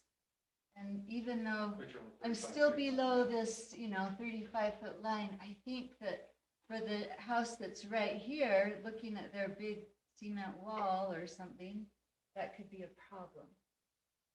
This is still a natural grade. That's the Yeah. measurement. It's not from down here.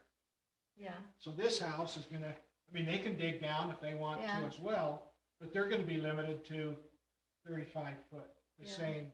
But this as is a limit is. 55-foot, and that's what I But think. this is the starting point for Yeah. measurement, So not down here. That's what I think But I the think problem the difference is. is, we're saying, Wayne's saying 35 feet above ground, but you're saying, but in reality, the house, Yeah.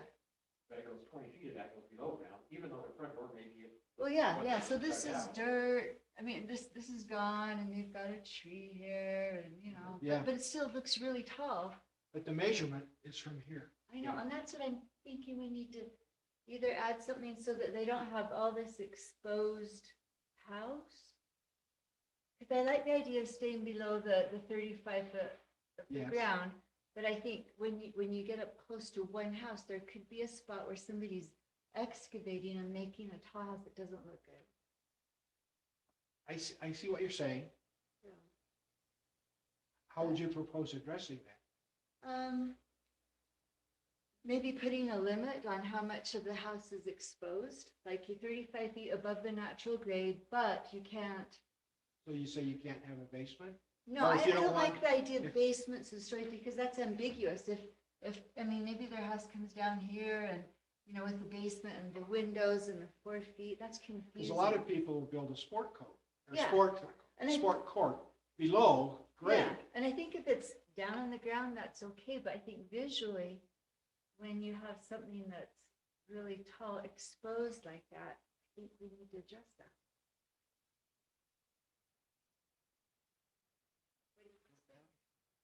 Comments?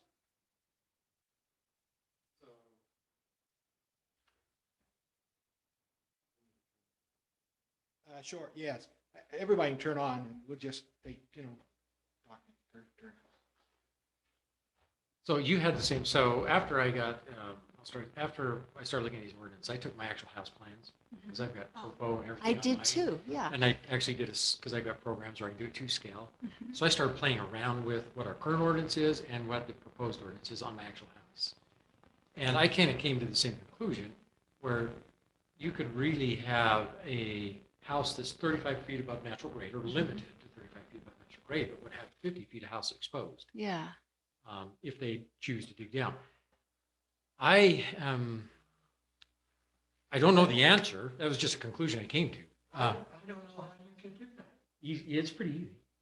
How can you do that when you've got a street level that is stable? We've got a house right up here that drops right down to their house, about probably at least 15 feet, I would guess, I don't know.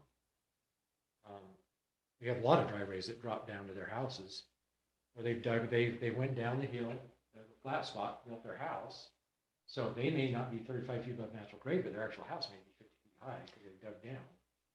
My The driveway house, goes down.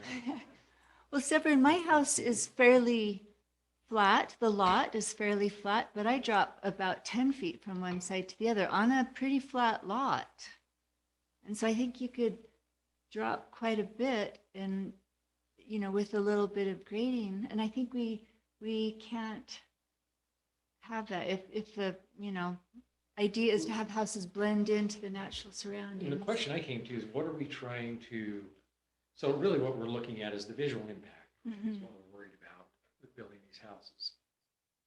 The 35 feet will be the impact as far as visually when you're looking at sloped In the big hills. scale, yeah. So when I looked at this in two cases. So I played around with my house because my house is on a 25% slope, natural graded, which is almost as steep as you can go before you can't, or it's an unbuildable lot. So I really had to work my house to get it to fit on the slope. And what was important when I was doing it, and I think it's important for the community, is that you're building to the slope. Because from an aspect of houses, there's two issues that I see with either way. I mean, this can be done either way, no matter which ordinance. Is if you start wiping out an entire hill, so you can get a flat piece of ground, and then you build tall houses. Now you got a big retaining wall, which I think could almost be as visually impairment as a big house. So when I was thinking about this, I was trying to think, and I never came to a conclusion, so I don't know an answer. Is there a way where the houses through a height ordinance could be built with the slope? You know, if you're 35 feet, it's 35 feet. That's what you're trying to do. This right here is only a 35-foot visual impairment. That's what we call a visual impact. Right? It's only a 35-foot visual impact because you're looking at it from the natural ground, even though the house may be 50 feet tall. But people are going to see the house. So is there a way that we can, I don't like either case, and I don't know how to address it, honestly. I don't like when you have to come in and dig out a whole hill to get a house to work, or you know, we're having houses that are building on top of the hill and they're going way up, whatever. So when I played around with my house plans, the proposed ordinance, or the ordinance we have now, could create some challenge. I agree that there is some ambiguity. So, you know, in the engineering world, we read code and specs and stuff all day long. And my first test is if I have to call someone to ask a question, then it's not clear. And first thing when I started reading our ordinances, I'm going to have to call someone to figure out where the natural low point is that they're going to be reviewing. So that in my mind right there didn't pass the sniff test for me, that it's clear, it needs to be some clarification. So I'd have to call the city and say, what do you consider the natural lowest point? Is that on my lot? Is that near my house? You know, and so I agree there's ambiguity in what we have there. I had a couple other questions on the proposed ordinance because, can I use a drawing there? And use an eraser. So, and this is what I mentioned to Wayne earlier today too, and these are just questions I'm throwing out for thinking. I don't have really answers, but if you've got a grade that does this, this is one we brought up, say like a grade that does this. Now you're coming in here, this is way exaggerated, but you're coming in to build a house. Where's the natural grade? Well, it's all along that continuum, isn't it? It's all along here, so am I measuring 35 feet from here, 35 feet from here, so my roof's got to do this as I'm building my house? You know what I mean? So I was wondering, and one word sometimes we use is grade plane. So you start here, you draw a grade plane like that, and you draw a parallel line like that. Nothing goes The house has to above be that under parallel. that line. Because that was one thing I was thinking, so what if we got natural grade, because our grades up here aren't. I think the proposed Well, ordinance, when you look at flat lots, works great. Well, I understand what you're saying, but where on earth do we have a lot that's really like that? You could be a 5-foot difference. Even my lot was probably, my lot came like this and shot up, flattened and shot up. My house kind of sits across that slope. I had to make some grading work. And then also, I was drawing pictures too. You could have a bowl, and I like the phrasing in the proposed definition. No point on the structure may be higher than 35 feet above natural grade. But I would like to add something about, there's also a limit on how much of the exposed side of the house can be showing. It can't be more than, well, it would have to be less than 35 because you've got, we have to limit how much house is exposed so they won't dig down and have something taller coming out. Hey, Wayne, I'm sorry to interrupt. Could I maybe comment for a minute? I might have something that might help. Go ahead. Yeah, so in our design guidelines at Summit Creek, and to your point, right, you don't want to, at least at Summit Creek, we don't want to have homes when they're digging their basement. When they're done, they have these enormous concrete foundation walls that are just, exposed, right? It just doesn't look great. And so in our design guidelines, we have language in there that the finished grade, so after you've backfilled, and I don't remember the exact number, it has to be within, I believe, about 10 inches from top of foundation wall at any point. And so what that does is it hides the walls, it gets that finished grade up where you want it, so that you're not, faced with these massive walls and super deep basements. So that was the way that we helped kind of combat that, if that helps. I think there's a building construction code, correct me, Ted, it says that your foundation has to be at least 6 inches above finished grade. Finished grade, yeah. So that's, at least 6 inches. That doesn't particularly address the issue, but. Of the big tall walls? Yeah, because you can still have it Yeah.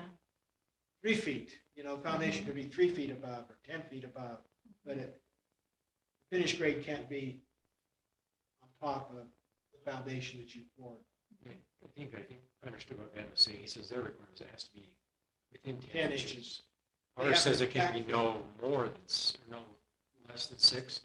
So you have to have your finished grade at least 6 inches from the top of the foundation wall. In this case, I think he's saying they've got to do the other way, 10 inches backfill up to 10 inches. Yeah. So I have big exposed, but I don't think that solves this problem right here, because the basement may be below that finished grade that she's running in the dash line, or that one that's on the dash line, maybe the level 1. So the creek is saying that it has to be filled to within 10 inches of the foundation. The foundation may be over. Well, that's true. It could be. This could be their foundation right here. Maybe this is their front door. Yeah, so it doesn't, yeah. Well, I know the concern with visual, but I don't know. I think in the long run has an adverse impact on builder otherwise building a home that would qualify. So. Hey, Wayne, this is Steve Dicker. We can't see the picture that you're drawing that Lori and Ted are pointing to. So you'll have to forgive me here. I'm going to ask maybe Ted if you can, or Lori, if you can visualize what you were trying to talk about, because my understanding of the ordinance is that I think you want to. is that you have to stay 35 feet from the lower of the natural grade or the finished grade. So I don't understand how you could get a 55-foot house. We're now seeing the back of it. We're at this point, we've eliminated the finished grade. We're just talking about the natural grade. Okay. So it's 35 feet above. Hey, Ted, you're about 2 feet too far away.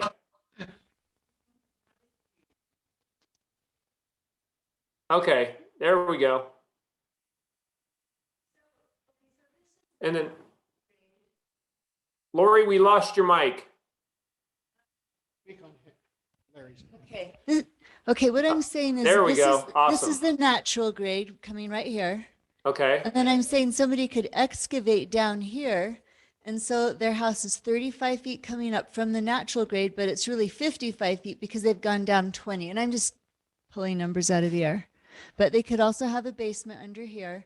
But from the finished grade to the top of the house, it could be 55 feet. It what? So you're measuring, Lori, I think. Right, under the current, it wouldn't. Yeah. What's 4 feet below finished grade? Right here. Yeah. Yeah. So here's finished grade. Here's the basement. Here's So Lori, 20 we feet that we goes. can't see your finger because apparently I think the camera moved just a little bit. So Ted, can you help her again? Just move it back just a bit. Sorry. Yeah, I'll give you mine. Okay, so finished grade. Can you see that? You still can't see that. Not really. Just a touch. So So that they can see basically, this I part guess right here. the short of it, Steve, is that someone, if they came in and dug down, so right now the ordinance is natural grade, right? 35 feet above natural grade. If someone came But in. it should, but it shouldn't, Ted, shouldn't it be the lower of finished grade or natural grade? It's not what's proposed right now. Okay, And that's why we're having this discussion. Because- okay. Yeah.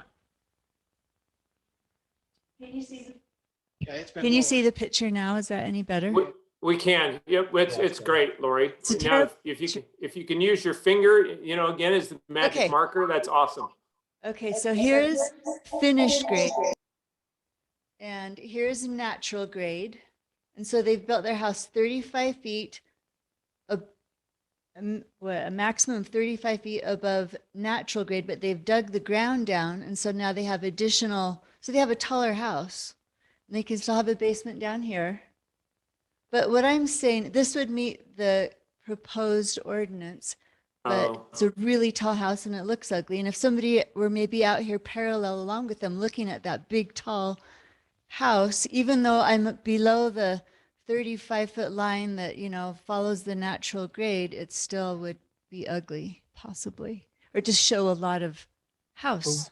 I think, can I just say one quick thing? Because I think also the concern is that that would lead to extensive grading, regrading, if we don't take into account the finished grade as well as the existing grade.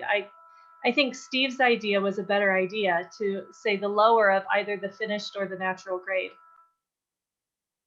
Okay, but I don't like finished grade because then you could push dirt in and have a higher finished grade, and that would block the skyline more. It's higher. But it's the lower of, Lori. It's the whichever one's lower.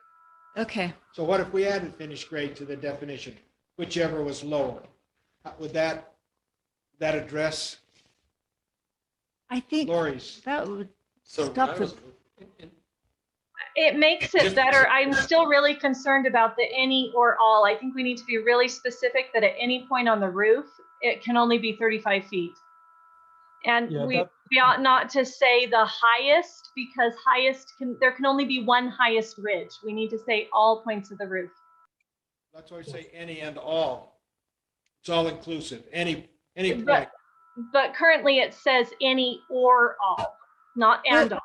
What if we changed it to the height of a building? No, where is it? Any point on a roof. Let's see, the height of a building is measured from any point on a roof to the lower of the natural grade or finished grade directly below that point. That makes Yeah, sense? Lori, I think you're really close right there. But I think the thing you ought to do is get the concept here in the planning commission, then work with the city attorney to help you craft the language. I agree. I also think you should look at the actual ordinance language in the Park City Code, because it doesn't match up with what you guys have as the ordinance language. The ordinance language for the Park City Code it doesn't get into how it's measured. It just simply states that it won't be more than 28 feet. And I think we really ought to reconsider the 35 feet and look to match Park City, because it works there. I don't think we should be less restrictive than Park City. just a correction to that, Megan, it does say how it's measured. It might be in a different part of the ordinance, but it does say it. And that's what we've copied that's on the website is how it's measured. Well, I think that's actually in their building permit packet, but the ordinance itself, I haven't been able to find that in the ordinance itself. I think that's in the building permit packet or in supplementary materials. But in the ordinance itself, I gave it to Lori as well, because I wanted to be sure you guys had a copy of it.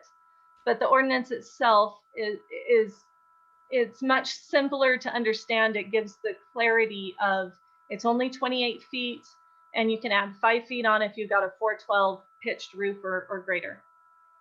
Okay, Megan dropped this by my house. It's the building height.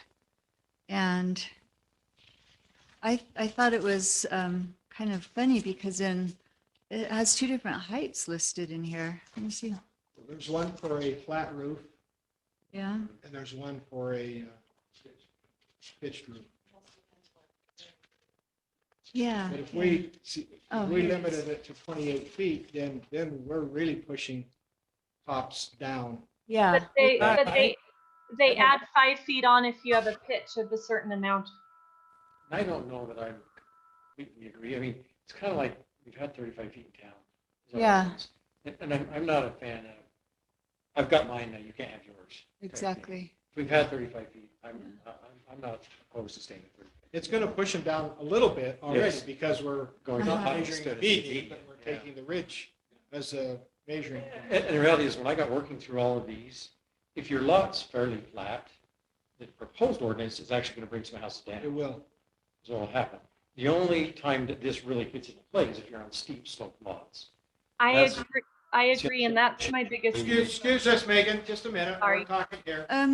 So that's going to take me really have this issue. And So well, I actually, my house, mine was under 35 feet. So Yeah, I think that we're already limiting the height if we say it can't be higher than 35 feet. Yeah. Because a lot of houses are taller than that now. And when I looked up the building height in Park City, they have a residential building permit information guide. And it says no point on the structure may be higher than 33 feet above natural grade. Flat roofs are 28. Height limits vary by zone. And then the ordinance that Megan dropped off says no single family or duplex dwelling structure shall be erected to a height greater than 27 feet. And then the next paragraph, a structure shall have a maximum height of 35 feet. That was for the residential commercial, or I mean, for the recreation commercial. The other one was the 28 with the 5 feet. All the other ones are 28 with 5 extra. So anyway, but I feel like if we have been at 35 feet and we now say that the maximum is 35 feet, I feel like that's shortening it enough. Yeah. Because, yeah, me too. yeah, yeah. And I think with just a little bit of tweaks in the wording on proposed, except for like the same conclusions when I came to and I scratched me. I don't really have a solution or that I had a for or against. I was just like, okay, this could be. Now, in reality, if this were a case, this becomes, in fact, or this longer drawing, this becomes like our natural grade right here, plane, let's say. It's another 35-foot mark. If you get someone building a house, likely they're not going to come this.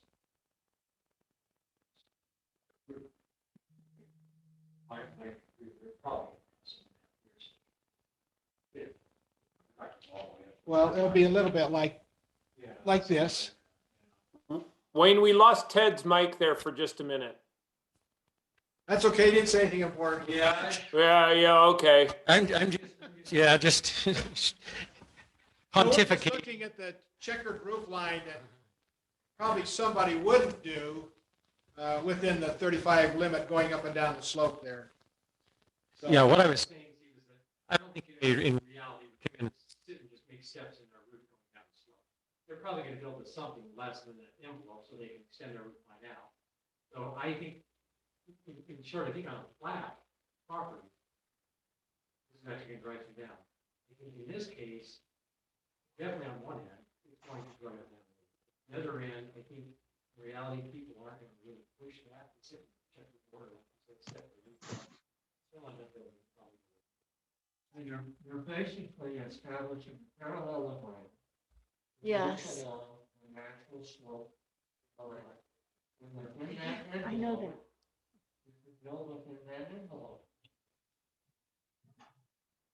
But I think, as Ted and Lori kind of pointed out a little bit too, if that bottom natural grade is up and down a little bit hilly, that we need to incorporate something that will level that out. Yeah, because if you do have even a 5-foot raise, and now someone thinks, okay, my natural grade's up here. And maybe if you put drew it a right plane. below your feet, you're right. Yeah, so maybe if you drew a plane like here, and say so the hill come up like this and kind of come down and like that. And someone said, okay, this is my natural grade, so I'm measuring 35 feet from there. Whereas if you draw a plane, maybe 5 feet lower. Oh, and you can only use that plane of your feet if the peak of your roof is right above that point. Well, if you go from the building envelope to building, you'd be measuring from edge of house. For the plane. And I'll be honest with where I got this from. It was an example that was used in an email that was sent from out of state code. And so I went in and read the entire code. And that's kind of what they ended up doing. It's all that peaks and valleys now. So when you like measure the top of the slope at the edge of the building envelope on the flat. The highest of And all then the the lowest edges. point on the edge of the building envelope and just draw a line between the two. Yes. Make it a parallel line. Yeah. Shouldn't they already be showing the natural contours on the plat or on the site plan? Sure. They should. But if they don't, that's where the measurement would be taken from, is that contour.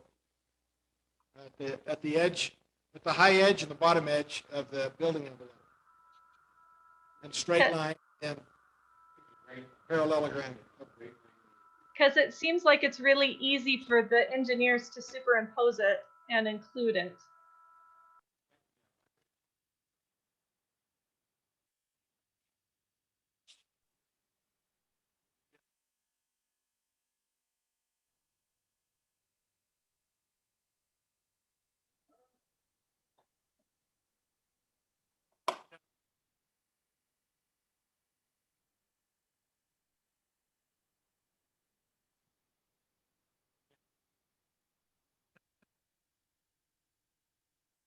You give us a solution to it.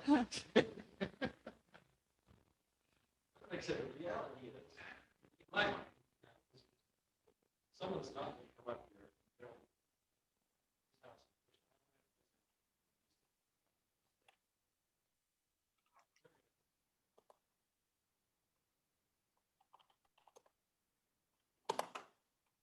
Can't hear you, Ted.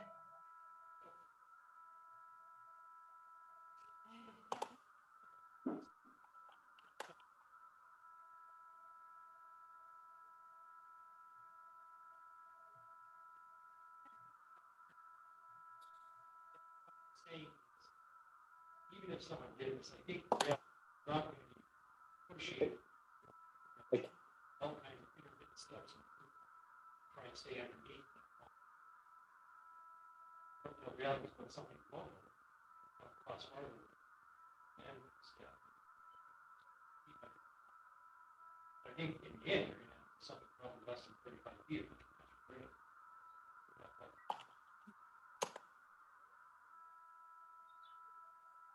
Yeah, once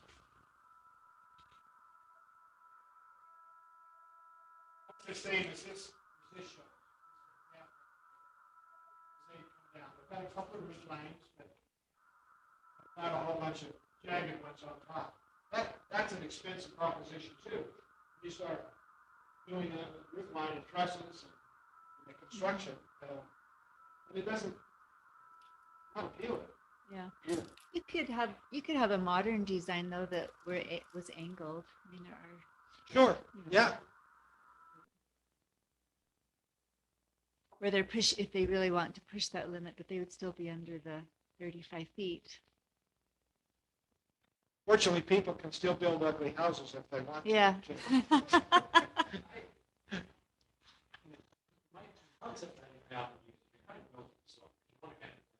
You do.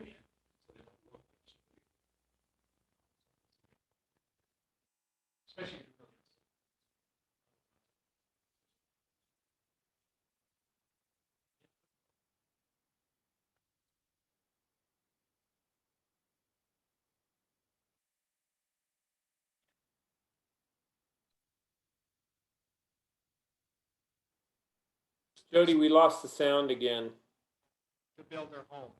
They've got a lot, and I think if we try to build into a building height or any other ordinance, what the house is supposed to look like, that's not acceptable. Yeah. So that's a little bit of the problem we run into. CC&Rs, they can do that.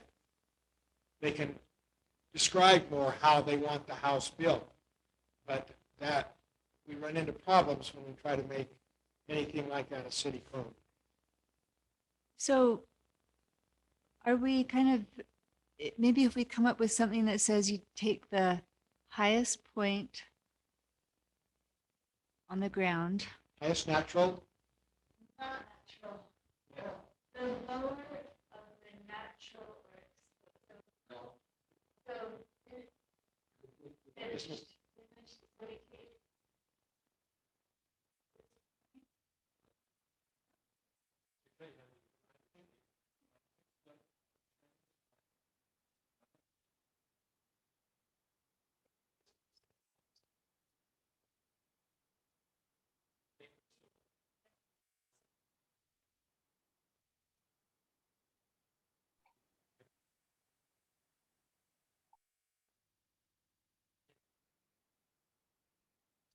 Speak up, Ted.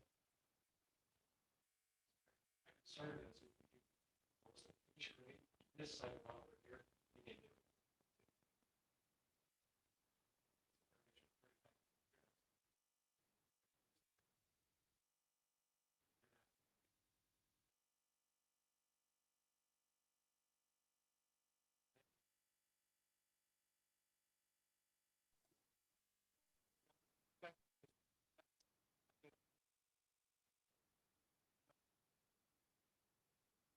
Potentially it could be if, again, I think we start dictating how a house looks. I mean, they're going to have to make certain compensations for their house design, possibly with walls and that sort of thing. But beyond that, we run into problems in trying to identify that in an ordinance.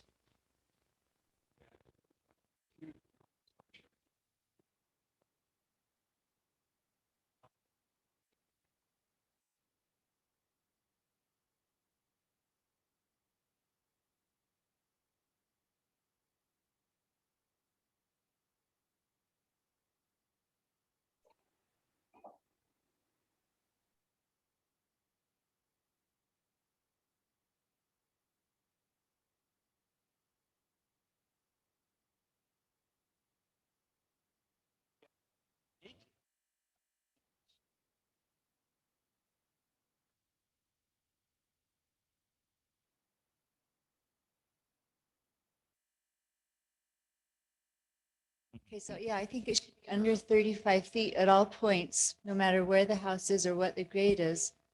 But we need to make sure that, like this, to hit the tallest point here can only be 35 feet. They can go down into the ground, but the exposed part has to be under that, under 35 feet. I hear what you're saying. I don't agree with, I agree with the 35. I think that's, but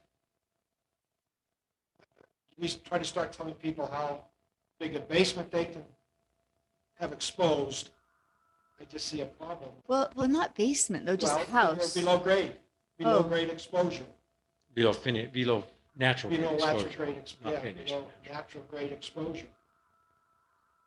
I mean, on the back side of the house, they're gonna have a lot of exposure if they want a walkout basement. If it's a, whether the slope is across the front of the house or Yeah. the slope is from the front to the back, or from one corner to the other. True. It all depends upon where that house is being built, and how the slope is on the lot. But if they want a walkout basement, then they're gonna have to decide how they place that house on the lot, Can, in a walkout basement. Well, and most people want a walkout basement so that they can see the view, and most people angle their houses either facing the road or to maximize their view. in Yes, Woodland but in Hills. doing that, they're gonna have a lot of exposure. Yeah, and but that I'm may saying flood. limit that to 35 feet. 35 feet is above, it's not below. It's not below the natural grade. 35 feet limit is above the natural grade to the top. Provo City allows 33 feet at the back of of homes to allow for a walkout basement. So 35 feet is actually an amount that should allow for a walkout basement.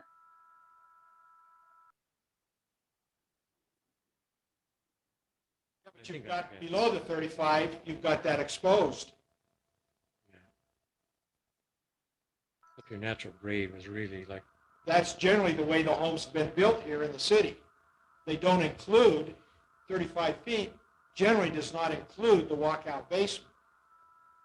It's from the natural grade above, and usually your walkout basements are all generally below More, the natural yeah. grade. So if we did limit it to 35 Most of them. feet, that would really shorten houses.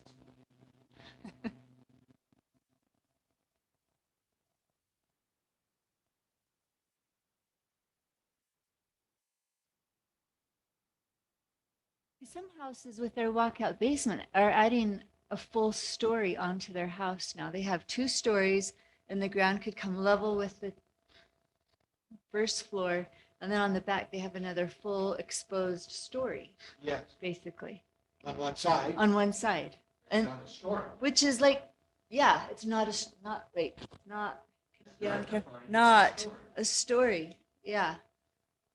Maybe not. So if we limit it to 35 feet, even on the walkout basement, that would really be shortening houses. It would. Because most of the homes here have not been built at that criteria. Mm-hmm.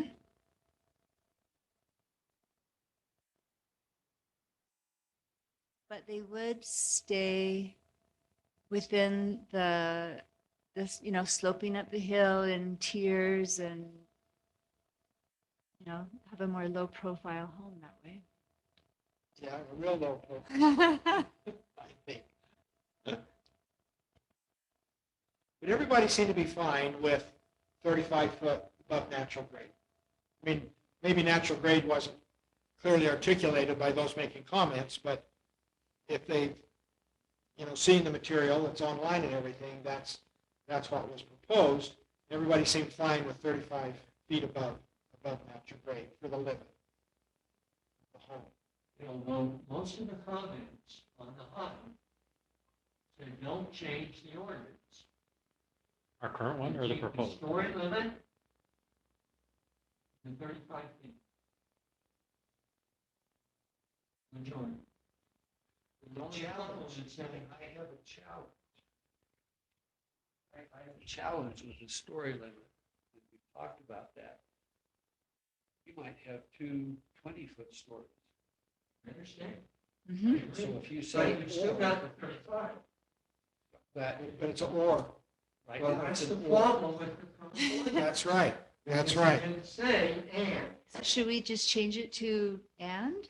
Well, I mean, there is a proposal out there, a quote, citizen-led proposal that makes all these different changes that really clarifies a lot of the problems we have with the current ordinance.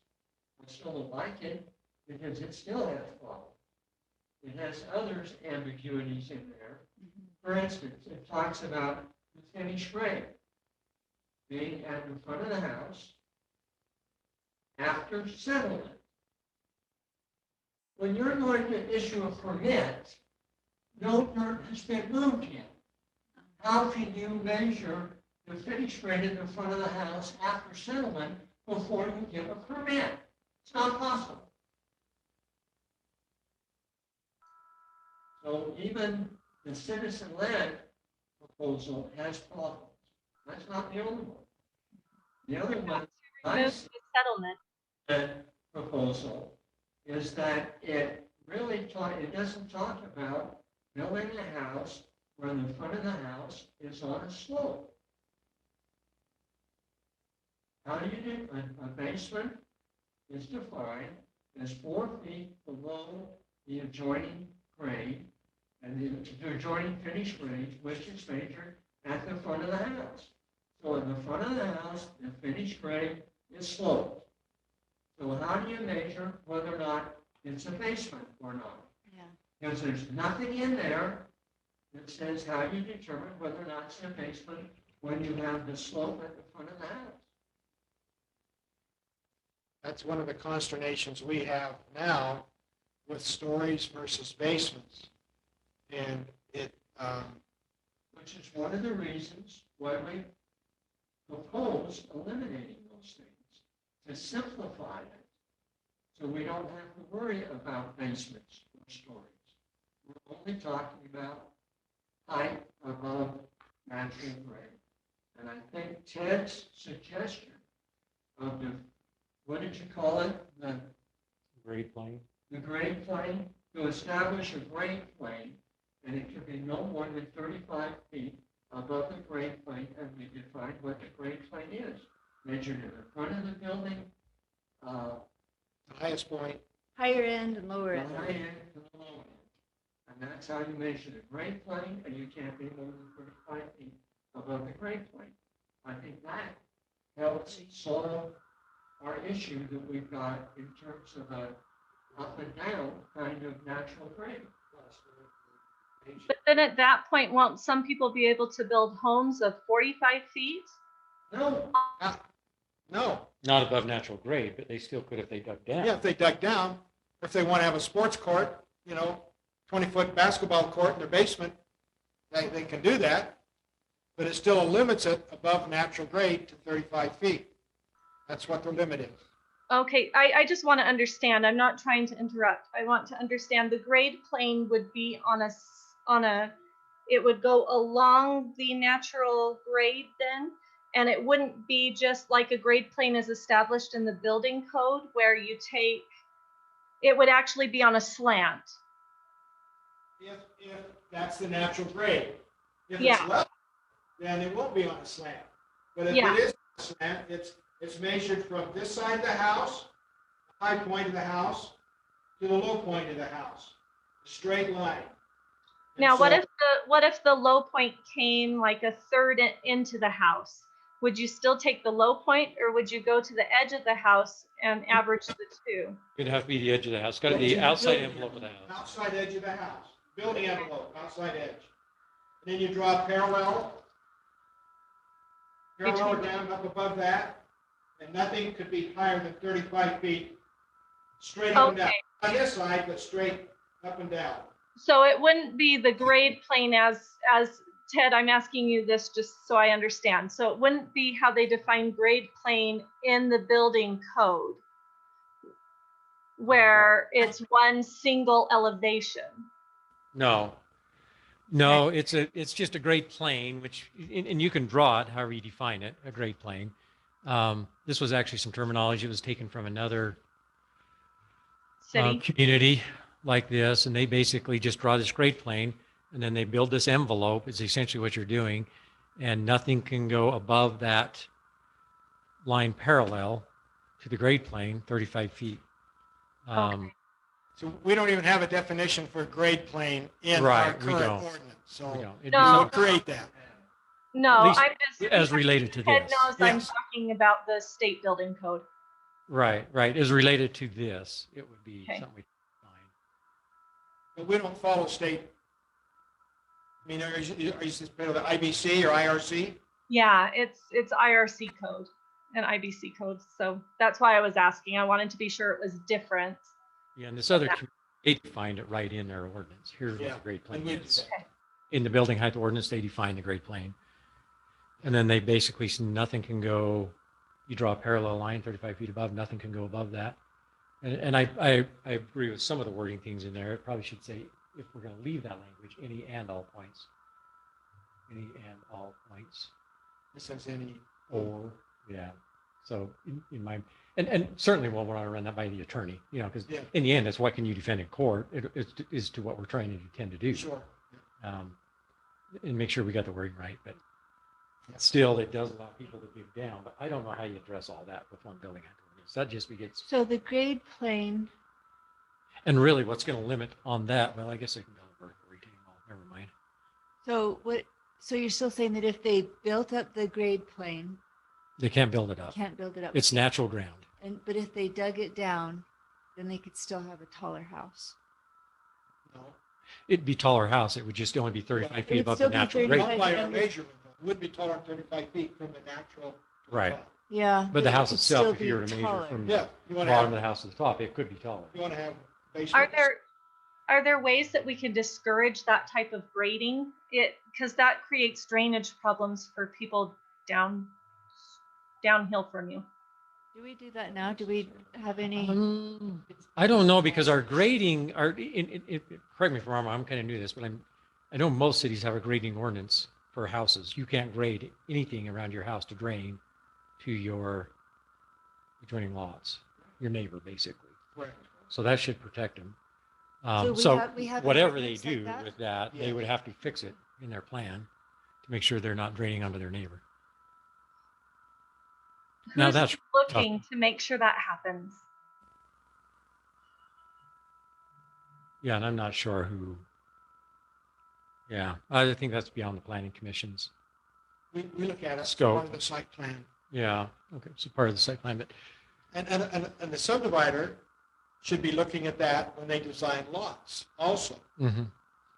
So, And I don't know, find it in our ordinance if it means disturbed ground, you can't purposely grade, because I don't know how you depends on can, the slope.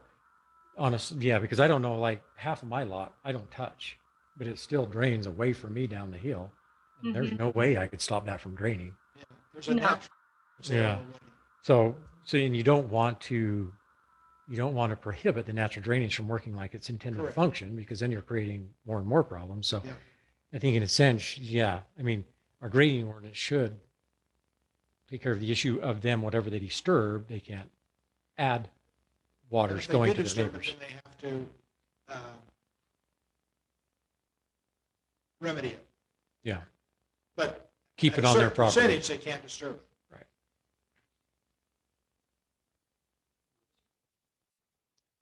The reality is usually you should be sending it to the street, to the Yeah. ditches out in the streets where it's supposed to go, but Okay, so we've kind of addressed that part. Lori, I don't know that we're going to be able to, I still would like to have something that says that the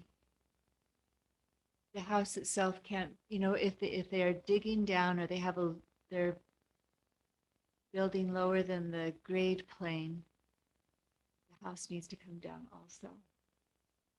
I'd like to limit the height of it. I don't know how you do it. Good, this circumstance here, so the Great Plains like this, but they come in and dig down here. Now their house, first floor, sitting here. Yeah.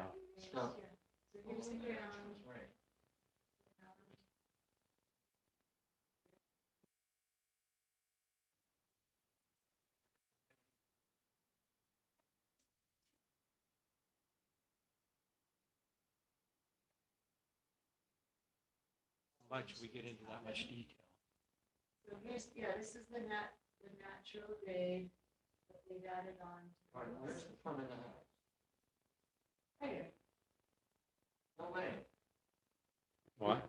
There's nobody, because the street would be more with the natural grade. This is my And that house. would be below street level. This is my house. Their, My their front door, door- front door this- would be below street this level. side is higher, this side is lower. Yeah, we have houses in the city that are, front doors are lower than the street Mine level. is 10 foot.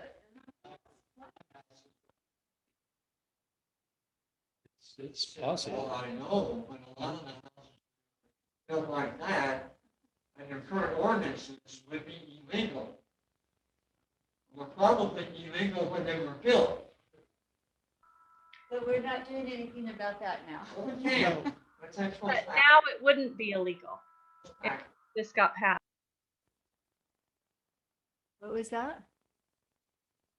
Say it again. But now it wouldn't be illegal if it got passed. What is it? Well, depends on the definition. If the road is End up up with- there and you've got a 35% driveway, you're illegal. Yeah, that's the other issue that factors into it is the driveway slope that prevents them from, My driveway's flat. Right in here. And if you Garage went is in under the the low side of house. the driveway. But if you go in the high side, But you could go in the low side. That's the way my house is. yeah. we've got one right now we're dealing with. It has a driveway, almost 20%. And they're gonna have to change the driveway. You know, what if, sorry, I just keep, this is probably beating a dead horse, but what if this is the road right here? Ground sloped like that, here's the road, here's their garage right here. And they've built their house like this and the ground slopes up away from the road like that. I can't see what you're doing. Oh, sorry. So what if, I'm saying, what if this is the front of the house, not the here, but here? The road sits right here. The natural grade comes like this. This way, in and out of the board. And so they drive in the road, they build their garage and their main level right here. Grade is down there. Natural grade's right here. Way lower than where you were there. But in the back of the house, their house may be 50 feet tall. So they're not going to have a walkout basement. They're not going to have walk up. I actually got a nephew who's got a house just like this. He comes into his house right here. He's got a 20-foot retaining wall back here. His house may be only, 35 feet or whatever here, but And I've seen Okay. a lot of houses in Park City that are basically like what you just described. me too. The street level is down there, and they have the garage down above, and they've got 2 or 3 stories above it. But they're in that envelope in case, Natural. Park City, 32 feet But- as opposed to 35. That's why I'm a little hesitant to go against or to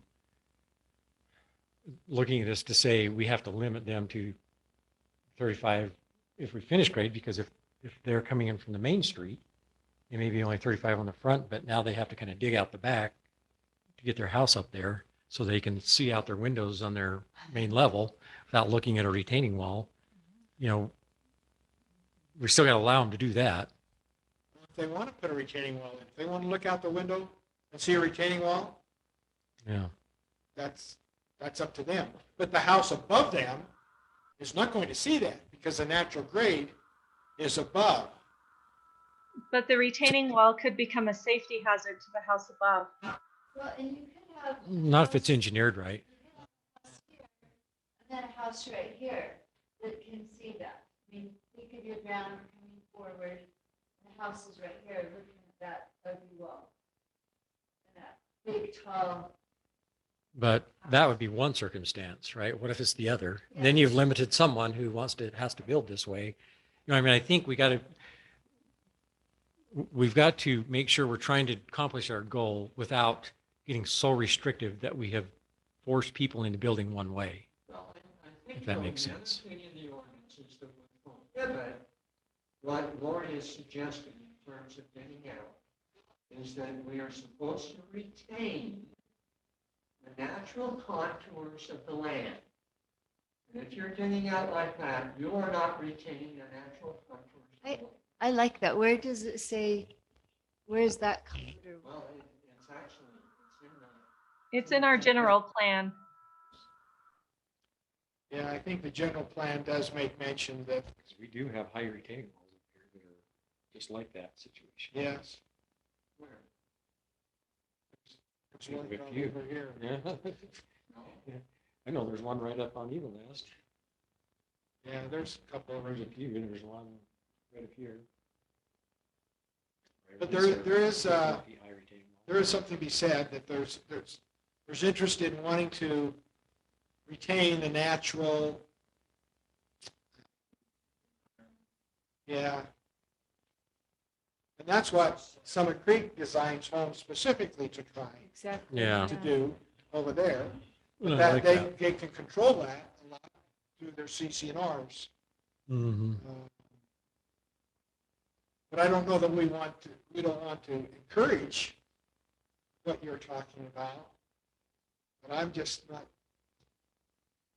that's something maybe we need to talk to the attorney about, a way that we can prohibit it with the building design. I know that a lot of cities do have specific laws about terracing and about extreme grading. And there are ways to work that into the actual city codes and ordinances to discourage extreme amounts of grading on hillside areas, especially in the hillside slope ordinances, sensitive lands ordinances. Can you give me an example of a city who does that? Yes, I could. So Payson has sensitive, they actually even limit their height from natural grade like we've done for our whole city, but they only do it that way from natural grade to I think the ridge line of the roof, from the lowest natural point to the ridge line of the roof. They do that, but I think Orem and Provo both have limits on grading and terracing, or maybe it's just Provo. I could look it up and I could get that to you. We have a limit on grading. But there are specific things where they say you can't. Terracing is what you're talking about. Is that what Yeah. It's grading. I know, And you can't go no more than, was it 2-to-1 in the city before you have your retaining wall? yeah, and in I think also Orem City on hillside areas, which a lot of Woodland Hills is, they kind of limit how much of your buildable area, or not buildable area, but how much of your lot you can even grade. In fact, our ordinances technically do that currently in the development and construction standards as well. Correct. Yeah. I'm looking for something that a city has said that basically you have to build with to complement the surrounding terrain and. I know that there are. I could look and see what I can find. I have seen things like that, and so I guess in short, I think the proposed ordinance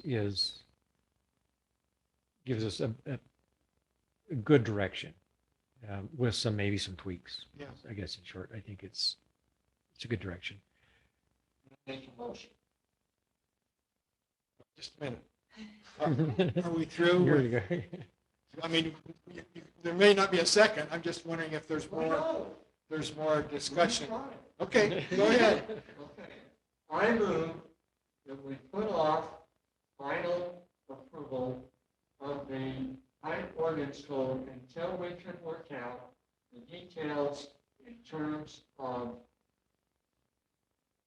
head term, Language. Great plan. grade plan. And I don't even know if that's a term to use. I don't even know. This is just a. Well, I mean, if we define that, but I think we need to have something to give to the city council. And I don't think we're ready to give that to the city council tonight. So I think we ought to I make a motion that we put it off until the next meeting, when we can develop the language to reflect the grade plan and those concerns that we talked about tonight. Second?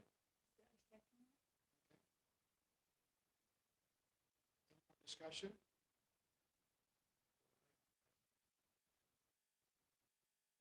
I concur with Severin that there still needs to be some more discussion, at least in my mind. I think, I still don't like the old ordinance.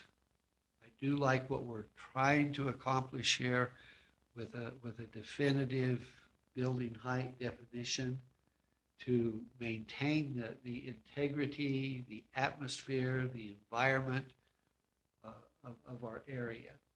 And that is our goal. I think that's the same goal of many of the citizens that have commented. They want to maintain that atmosphere that we have here. And I don't think we're there yet.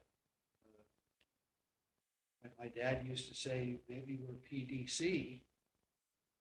And it wasn't pretty darn close. And it was pretty darn close to that.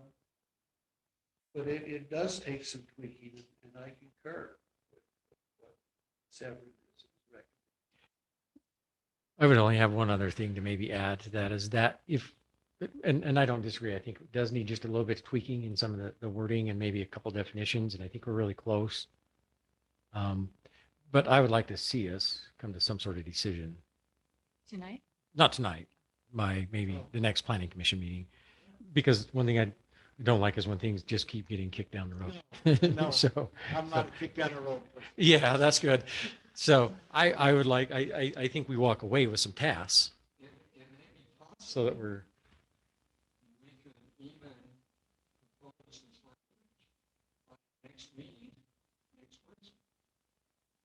So all in favor of motion and the second? Aye. Okay. I agree. Let's give some thought to this and how even maybe put our own words to it, if we think, and come back next meeting with further ideas on this as far as tweaking goes and see where we're at. There isn't another, we don't need to. We've gotten our public input tonight. So it's on us now to come up with it and make the recommendation to City Council, whenever that is. So I think I'd rather get it right than be urgent. Mm-hmm. You know, and be wrong. So I don't have any problem with what Severin has suggested. PDC, is that it? So, okay, well, let's, with that. Need to be assigned or work on specific terms or language that needs to be manipulated or massaged so that we're very clear on limitations and limitations. I agree. In some respects, I mean, grade plane might mean a little, we need to define. Where does the grade plane take from? So that's a definition. Mhm. That needs to be added to that.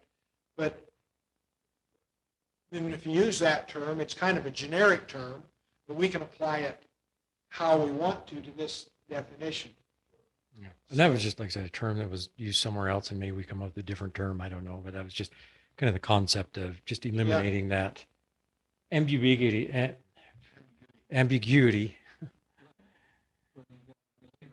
Where someone And I could think then that's come in great. and I think that's say, important to have added to whatever we do. I like the fact that some lots may not meet the rating.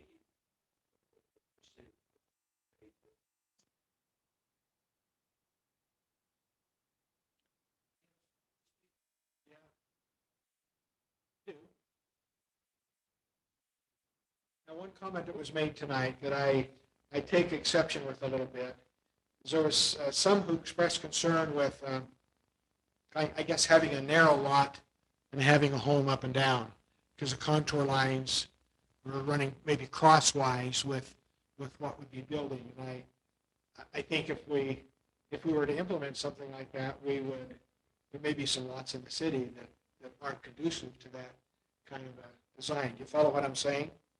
So I understand what they're saying, but I don't think that's appropriate way to look at having a building designed on a particular lot. The fact is that the building may follow the contour lines. I don't think it's relevant. So what if it follows the contour? Isn't that what we want to have? You know? Well, the contour lines are going to run, you know, I mean, I look at. up and down the and bylaw, across. And the front of it is relatively flat. And then it really slopes from east to west. So it slopes across in front of my building, or in front of my house. Yeah. And so the lowest point is on the northwest corner. The southeast corner is in the front of the house, is really pretty level. And so the slope goes that way. And in fact, if somebody wanted to build a house along that slope, why would be upset with that? It's just follow the contour. But when we get into these cul-de-sacs that have kind of a narrow front on them, I think we'll see some building that goes, you know, up and down instead of Yeah. across. Yeah. When you look at it. Well, doesn't Summit Creek have some that way? Yeah, They like kind a of, dream. don't they kind of step off the hill? Yeah. If you have Summit Creek, Yeah. kind of go off the hill like that. Yeah. So I think there there's needs to ways to be do it. latitude in this definition for those kind of buildings. Whenever I go talk to my structural engineers about how we're going to do this, they say, we can do whatever you want. If you got enough money, we can structurally engineer anything. Okay, I have So a those that have the question. more difficult lots just have to realize it's probably going to, they can do it. It's just going to cost them a little more money. I have a question. So when I build a house, I have to have it engineered. And then I submit my plans to the city. The city doesn't recalculate all of the engineering, do they? No, When the they- engineer usually, when they do the calculations, quick answer is they have to stamp it with their licensed seal, which means they have certified that those calculations are correct. And the city's really just double checking and making sure they're certified. Because they can't go through and redo. I mean, when I turned in mine, it was 100 pages or so. Yeah, There's no it's way like a they're going to book. go in and, yeah. There may be some trust things that they would look at, Yeah. make sure they meet a standard. Oh, for ours that are unique to our city, maybe, or. I know Corbett went through my plans and he, There was an example this week. The Corbett said, this set of plans do not have the right trusses. yeah. He'll check the plans and make sure you got the right stuff in there, but Okay, okay. Okay, let's move on. The next item discussion on roads and gates.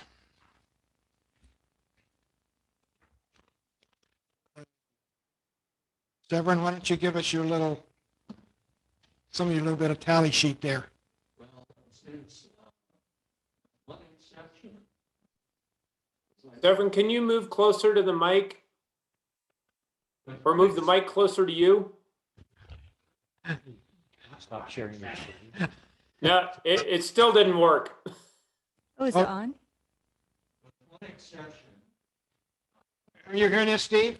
No, it's almost like we're getting the background from your mic, Wayne. It may be turned off or unplugged or something.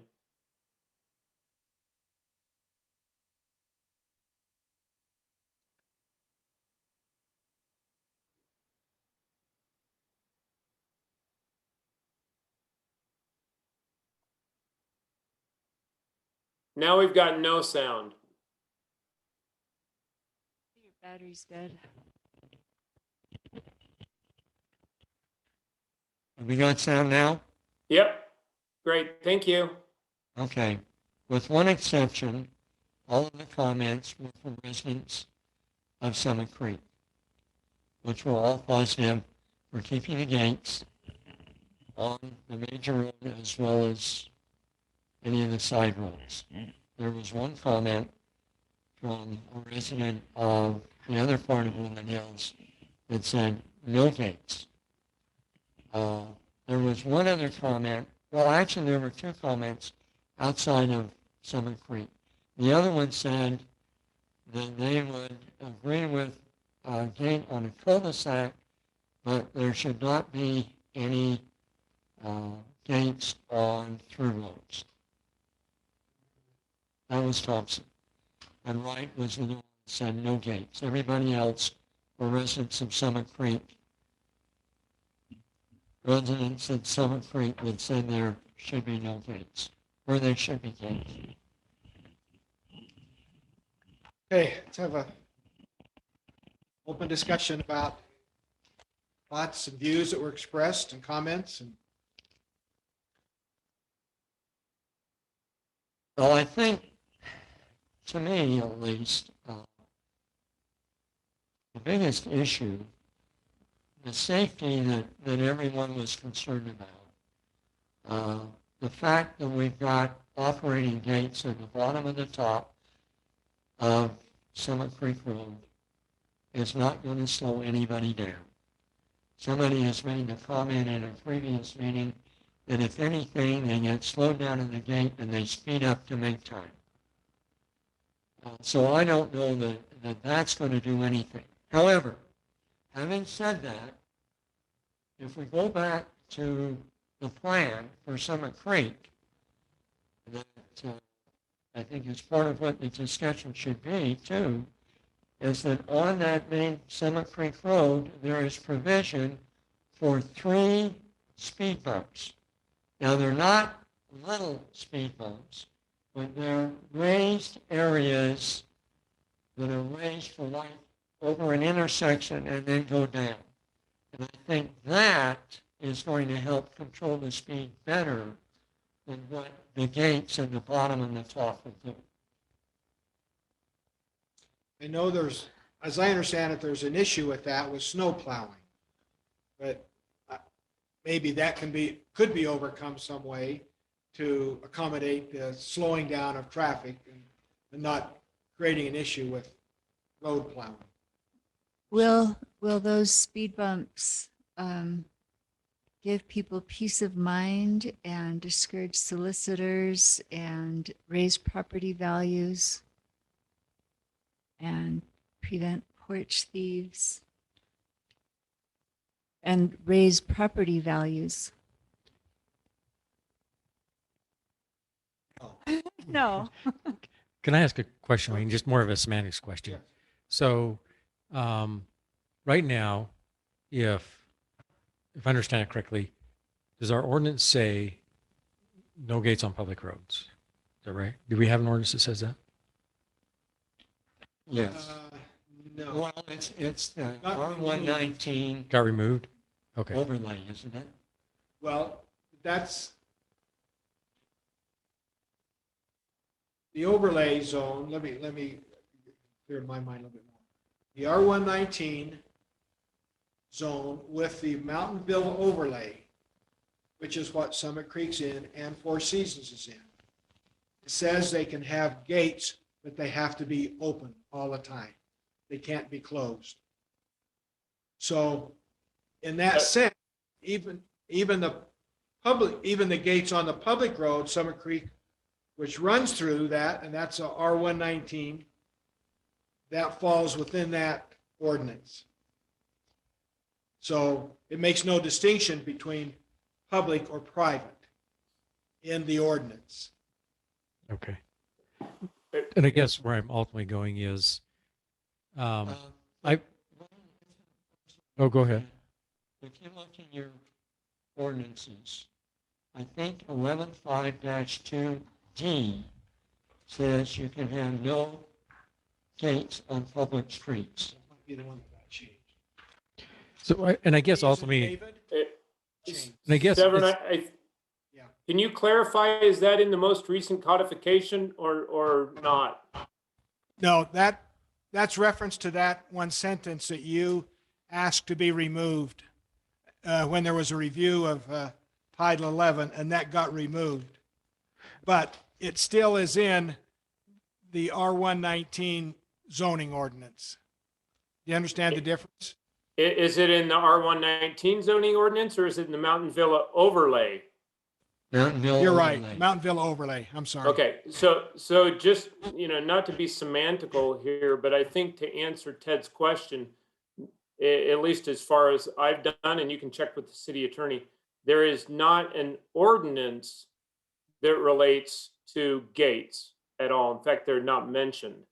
But you can correct me as it relates to the ordinance themselves, but it only relates to the Mountain Villa overlay zone. But that is an ordinance, though. Okay, it's just not part of the codification. Yes, it is. Okay, What about that same paragraph in C? That stayed. Private streets are not permitted. And then the next said, public streets shall not be gated. Was that removed? That from was C? removed. Okay. So, and I guess ultimately what I was thinking is, I don't know that I'm that opposed to the gates on Summit Creek being closed, or private roads and gates with maybe three concerns I would like to see commented on, but I don't know they have that. My only concern is if we allow, we have to change at least a private street ordinance, possibly some others. But I would want that to be somehow so it's only applicable to Summit Creek, so that if we change something to allow like a private road, is that now open it up to the rest of the city, whoever develops, to put private roads in? Sure.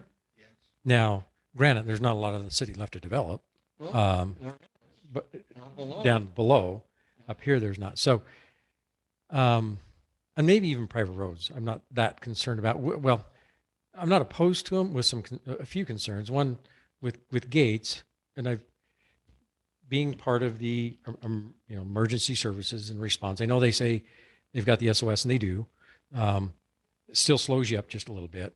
So because by the time, the truck's going much faster than the gates opening, so you're slowing up a little bit to get through the gates, which is just not that that's a concern for me, but just the residents would understand that there could be a slow time response time for emergency services, especially if the gate doesn't open and you have to push it, which is fine too. So I guess, and secondly, Keep in mind too, there's potentially two gates. two gates, right? And so I don't know. I understand the residents.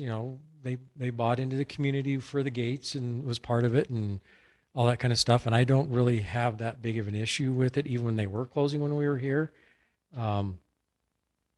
But just with the understanding that there could be slowed response.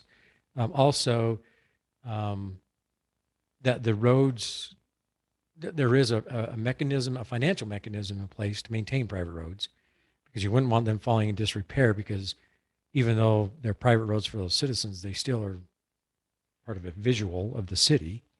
And you would want to make sure that, I lived in an HOA where we were responsible for roads and we had no money. So we always went to the city, hey, could you fix this for us? I would want to make sure that's not in place, because I've been there and done that.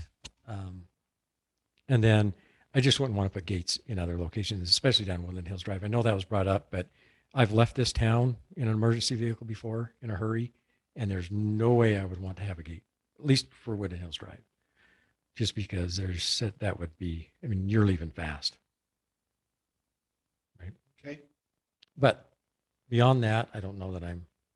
Summit Creek has maintained that those citizens who are living behind the gates understand and realize the risks, medical and fire, that they're faced with, that there's delay, hopefully minimal, but should something not work, and the fire chief has said that 1 minute could make a difference with losing a house and not losing a house. And that potentially extends to neighbors as well. So if you've got a neighbor who lives on a cul-de-sac that's gated, and for some reason you're going through two gates and you're a minute delayed getting there, that potentially affects the neighbor's house as well, whether they're in a gate or not. And when you live in a tree hillside community, it can affect the community fairly quickly. Yeah. But those are inherent risks if they have to accept. To me, the 30 seconds at the gate is. Their gate is going to potentially affect me if they can't get expeditiously to the fire in behind that gated road, and I'm living next to them. What's that going to do to me? Mm-hmm. So that's another side of the coin, so to speak, but a concern nevertheless for Yeah. somebody who might be living next to a gate that is not gated. Yeah. I have a question maybe for the Summit Creek people if they're still on. Steve's on, I'm sure. Yeah, I'm on. Okay, somebody said that the gates are made We're to, on as well. okay, the gates are made to open if they hear a siren. Is it possible to make them open if the city alarm, the sirens go off? Yeah, that's a good question. I imagine that the alarm's far enough away that it may not be loud enough to trigger it, but But could it be wired so that when the city alarm I'm not goes sure. off, it opens? That's a great question, have and that we could look into technology. that. Yeah. Yeah, Lori, I think we can look into it. I think one of the things, you know, and I had Ben go down and there is a gate on Aspen Circle that, and just to put this into context, we're not talking about minutes of delay for the gate open. It takes 9 seconds once you pull up for it to open. Now, if you want to potentially add another 6 seconds because you have to slow down for the gate, then that's, you know, that's, so you're talking about 15 seconds. So in the case of an emergency vehicle with its sirens running, it should work just fine and open up. And I think, you know, what we would recommend is that if, or, you know, when we go through and do the gates, that those gates are tested on a, you know, regular basis to make sure that the SOS is functioning correctly, so that we don't have that risk from a city standpoint. And then Lori, just to maybe highlight that, there is an override. So literally you have to walk up and just cut the power and the gate opens. It's on the mechanism has a battery backup. So if you cut power, the battery then opens the gate. Oh, I wish I'd have known that. And then it stays open. I actually pulled up to the gate one time with my trailer. It wouldn't open. I had to back around with my trailer and then come Woodland Hills Drive. I wish I'd known about this, but so, and I guess, like I said, I timed it actually one time, and you're right. It took me about, from the time I actually started slowing to the time picking up versus full time, it was between 15 and 20 seconds of slow time. But it's not those times I worry. It's if something mechanically happened to the gate and you're actually having to get a vehicle to push it open. But and once again, I don't know that I've ever really thought about this deep, because it's never really, I've not had a really heartburn with them either being opened or closed. But other than just acute awareness of the emergency services and those situations. Steve, let me ask you a question. There's a lot of comments made tonight by Summit Creek residents having to do with traffic speed and the danger. And in their mind, they attributed that to the gates closing and opening. I guess I question that a little bit myself, and attributable to traffic, you know, going up through there. I don't think the gates make a lot of difference, but I'm interested. I mean, in your honest opinion, what do you think about that? Well, you know, Wayne, I think the residents that live on the road have a greater perception of it than what I would have, right? Are there additional speed deterrents that could be put in place? Yes. Does it, you know, does it reduce, you know, the speed? Again, you know, we had a lot of residents, some of them that live right on Summit Creek Drive, that are worried about speed. If they believe that the gates help, and, you know, you take a look at Becky White, she lived there when the gates were closed. She lived there when the gates were open. She says that the speed is now worse, right? You take a look at a number of those residents on that street, that, you know, that is their perception. I can't say that it's right or it's wrong, Wayne, because I don't live on the road, but they do.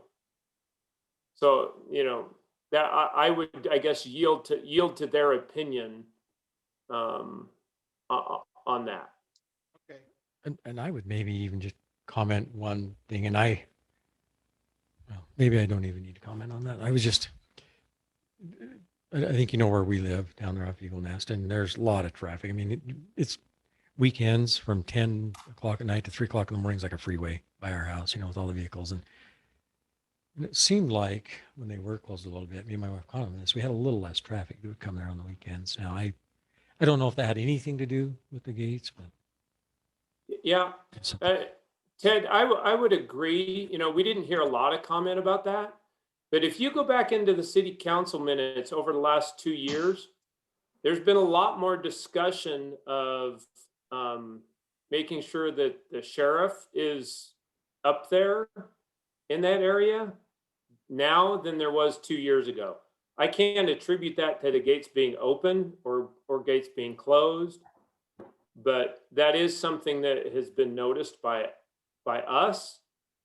And I think, frankly, if you put the gate down at the bottom of Summit Creek, I think you would get rid of some of that stuff. That's just my own opinion. it was best when you used to have your security guy drive up there. And frankly, yeah, Ted, we he used still to hike do. trees. Yeah.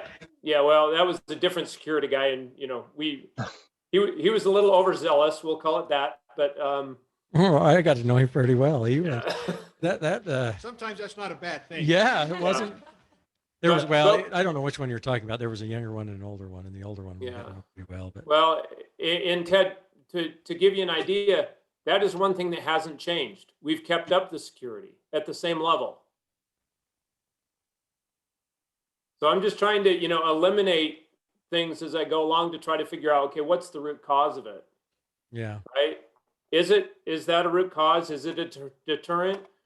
I think, it's shown that gates do deter. My mom would call them hoodlums, right? I don't know the correct PC term for today, but, yeah. So I think, is there something to be said for that Misunderstood. being reduced? I think there is. I'd be curious of others' thoughts. I don't know that I've really had heartburn either way, but I'd be curious of other thoughts. I've kind of changed my view a little bit on part of it over the time. I at one time was against all of it because it was in the ordinance. And in fact, that ordinance was crafted by mostly with a lot of input from Don Meekum, who was looking to develop Summit Creek at the time before Steve and others became involved in it. So that was crafted specifically for him with the gate kind of thing. That's what he wanted. So now I can't distinguish that between the public road gates and the private road gates. But I one time I was against all gates, but I'm leaning towards private gates within Summit Creek and private roads, because you're not going to have a gate likely on a public road inside. They're going to need to be private roads. It just creates a lot of problems where if you've got a public road and that's gated.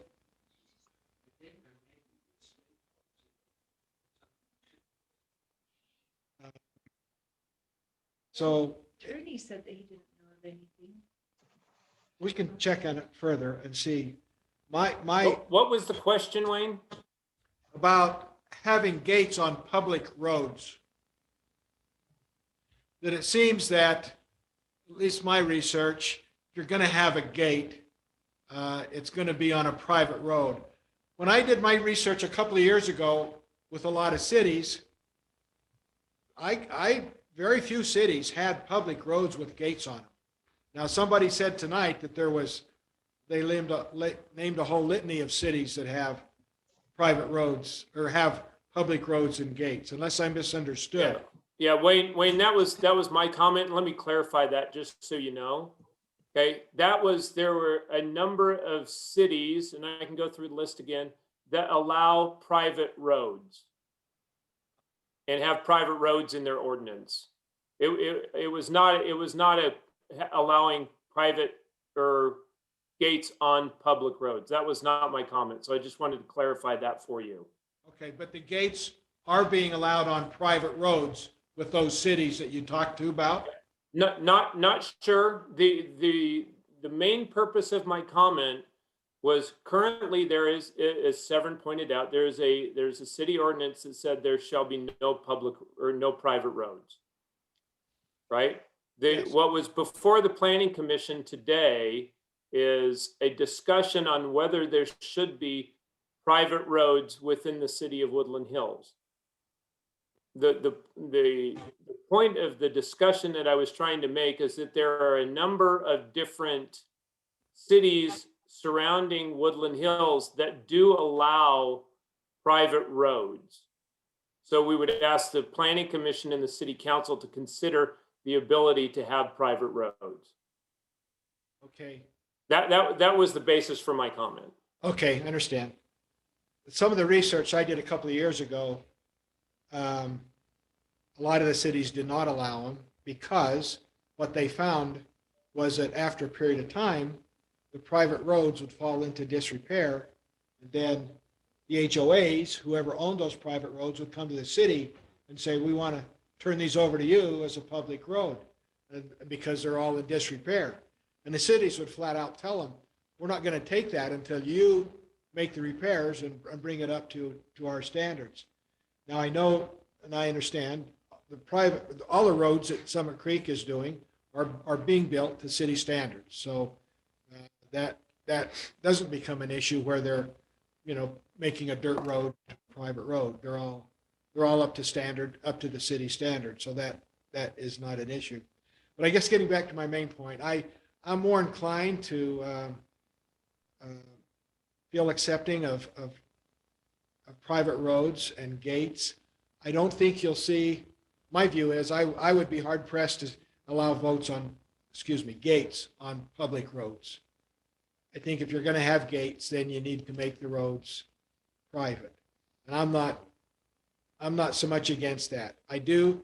But are you suggesting to make Summit Creek a private road? No, that I do. I do have some concern about the gates on public road, i.e. Summit Creek.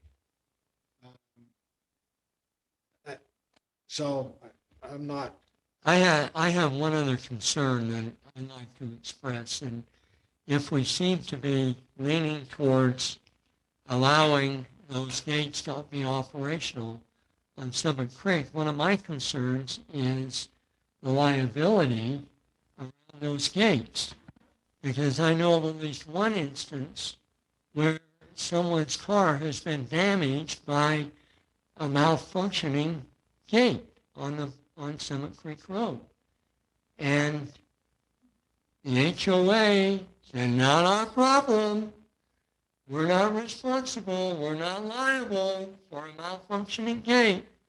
And so I think we need to deal with the liability issue as well as whether or not those gates are operational. If they're operational, we need to be concerned about the liability issue. A second to that too, I think, is maintaining those gates. Are they Summit Creek's responsibility to maintain, or since it's a public street, are they the city's responsibility to maintain? So that would need to get worked out in the process of everything. Wayne, I'll solve that one for you. The HOA will pay for the maintenance of the gate. Okay. How about the destruction done to a car?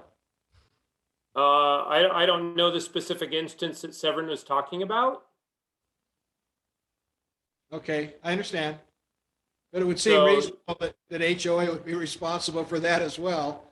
I would think. Unless If the gate's a problem. problem, if the gate's not functioning right, then it's your gate, even though it's on a public road. Anyway, just thinking out loud. It's a different discussion, and I think Lori came into part of it, right? You've got to be able to show that the gates was actually a problem, but. Yeah.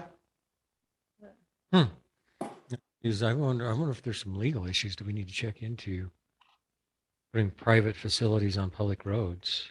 Just thinking about it, because now it's As far as the function gates on Summit Creek Drive, the fact that they've closed and slowed up or whatever, as a resident's never bothered me. But you think about some opening up some of these doors, what if an emergency response is slowed up by 1 minute getting down to Robert Nelson's development? Because you got to go through 2 gates, and now someone dies and they sue the city for some reason when it was something because they have these gates on their public roads that caused them. I mean, Yeah. is there legal things we need Well, to I check think in into? I mean, as some- far as the gate functionality, but In the legal someone's things. I'm wondering. email, they said that a car could push the gate open, and I would think that an emergency vehicle, if they can see there's a Well, you know, can. extreme It just danger, they would just push it open. slows you up a little Yeah. bit. And if there's a lawsuit as a result of some, and whether it's emergency or whatever it is, a lawsuit that's a result of the gate, a private gate on a public road, Who's responsible? who's responsible? And maybe that's some legal things that need to get worked out. Maybe we just compromise and let's just open the gates halfway. I was just looking on the county website, and they allow gates, I think. It says, nothing contained in section blah, blah, blah shall be construed to prohibit a person from placing an unlocked, non-restrictive gate across a county road. So I think that means they can put a gate on a county road. It says the person for whose immediate benefit a gate is erected or maintained shall in all cases bear the expense. Hey, Lori, can you do me a favor? I don't know if Jody's right there, but if you can text that screenshot that you're looking at on your phone Yeah. to Jody, or make it, I think that would help Okay. just clarify some things. So Wayne, that may cover what you were talking about on the maintenance side. Yeah, it's talking about county roads, but Yeah, I mean, but the principle is Yeah. what I was after. So, because Wayne, we hadn't considered that when we were talking about it, but it's definitely understood that way.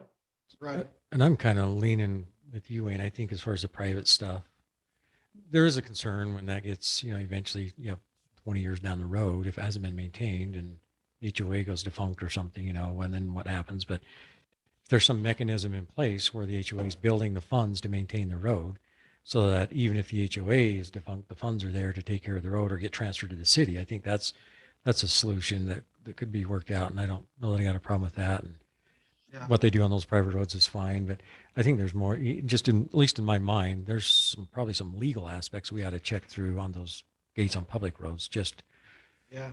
Well, we also, Steve said in his comments that from that there is a reserve fund that has to be part of the HOA to take care of maintenance of the road, private roads. And I think it ought to be Yeah. a specific fund that is there specifically for the maintenance of the road. Is that specific, well, Steve, or is it general maintenance throughout the HOA? That's what I'm wondering. Is, Yeah, so let me give you a little bit of a tutorial on that, right? So the state a number of years ago required each HOA to do what's called a reserve study. That reserve study is actuarial based on the cost of replacement, depending on when on the estimated life of the road. So like Ted will know, the estimated life of the road is 20 years, right? And you reseal it every 5, right? Then you replace the asphalt at the end of 20 years. The funds required to have that road replaced are put into a reserve as part of the overall HOA, okay? And that reserve is funded on an annual basis, okay? We as the developer and any homeowner that's reselling in the property can ask for that HOA reserve study and ask what percentage of the HOA reserve study is funded. Okay. If in fact we don't have it adequately funded, the property values in that development will substantially drop, right? But everybody knows what that relates to. Well-run HOAs, are becoming more prevalent now because of this one state requirement. and what about snow removal? Is there something in there about? They do their own snow removal on a private road. Yeah. Is So- there?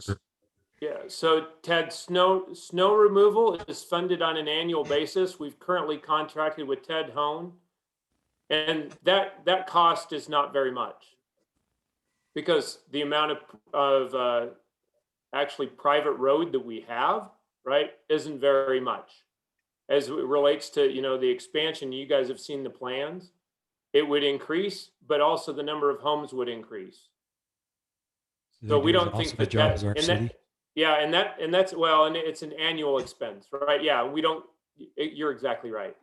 So, but that's the way that works. One of the things that we'd thought about and we've actually proposed is that we contract with the city to do that maintenance if that's what they want to do, and in effect increase the revenue to the city to maybe offset some of those costs.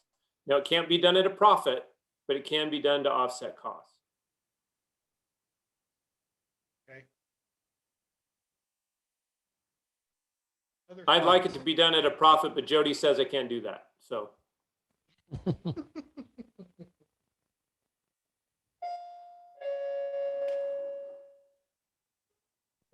It's like your pizza delivery showed up. Yeah, hold on one second. I think they're C, but I'm not positive. So that's what I thought, because I thought that's where we get our road funds from, Class C road. And the county one that also refers to the state one refers to Class B road and D road. So in the Class C road, I don't know if that. Might be City Road. So that's my. Okay. I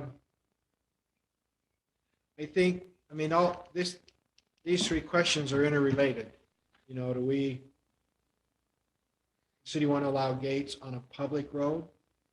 Does the city want to allow private roads? They've already, for your information, the city has already allowed 2 private roads in Summit Creek, contrary to ordinances, but they've allowed it nevertheless, as well as gates on those private roads. So that's kind of water under the bridge, but the city has allowed that. So be aware that may factor into your thoughts too. I don't know, but just something to be aware of.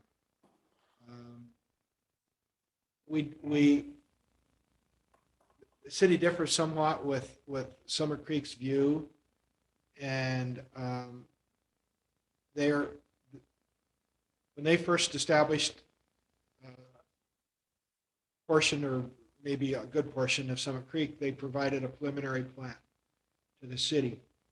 And there was discussions that were held between the prior mayor, Steve Lawrenson, and Summit Creek, particularly Bucky. And are you still there, Bucky? Yeah, I'm still here. Was Don Meekum part of that discussion too, or just yourself? You know, remember? He was a part of some of them. The very last one where the mayor told me, you've got everything you need. Like, these have been approved. Go ahead and build those gates. It was just me and Steve Lawrenson. Okay, thank you. So anyway, there's some signed preliminary plats that prove that. You'll come to find out, if you don't know already, that the final plat is what the city uses to go by. A preliminary plat is just that. It's a preliminary idea going forward. And I don't know why that information was not included on the final plat. It was just overlooked, or if there was some other reason, I have no idea. But the final plat did not show the gates on Summit Creek Drive. But the city knew that they were being constructed and didn't say anything, or didn't say, wait, what are you doing? That's not approved. They went ahead and constructed them. And as Bucky had mentioned, they thought they had the go-ahead to do that from discussions which they had with the prior mayor, which was not conveyed to the city council. So technically, the mayor didn't have authority to do what he did, but he did it. So just background, a little bit of information, and we've And I'm not here to argue that point tonight. I just want to share that information with you. And Question. yes, You said that there were 2 gates approved? one at the bottom and one at the top of Summit Creek. Well, I thought you meant on the private, 2 No, no, private no. Oh, roads. yes, there are. Nebo Circle is one private road that has been approved. And And there's no gate there. There will be, though, I think. Okay. They're planning. So Aspen Circle is the one where the gate is. That's the other private. Correct. Correct. That's correct.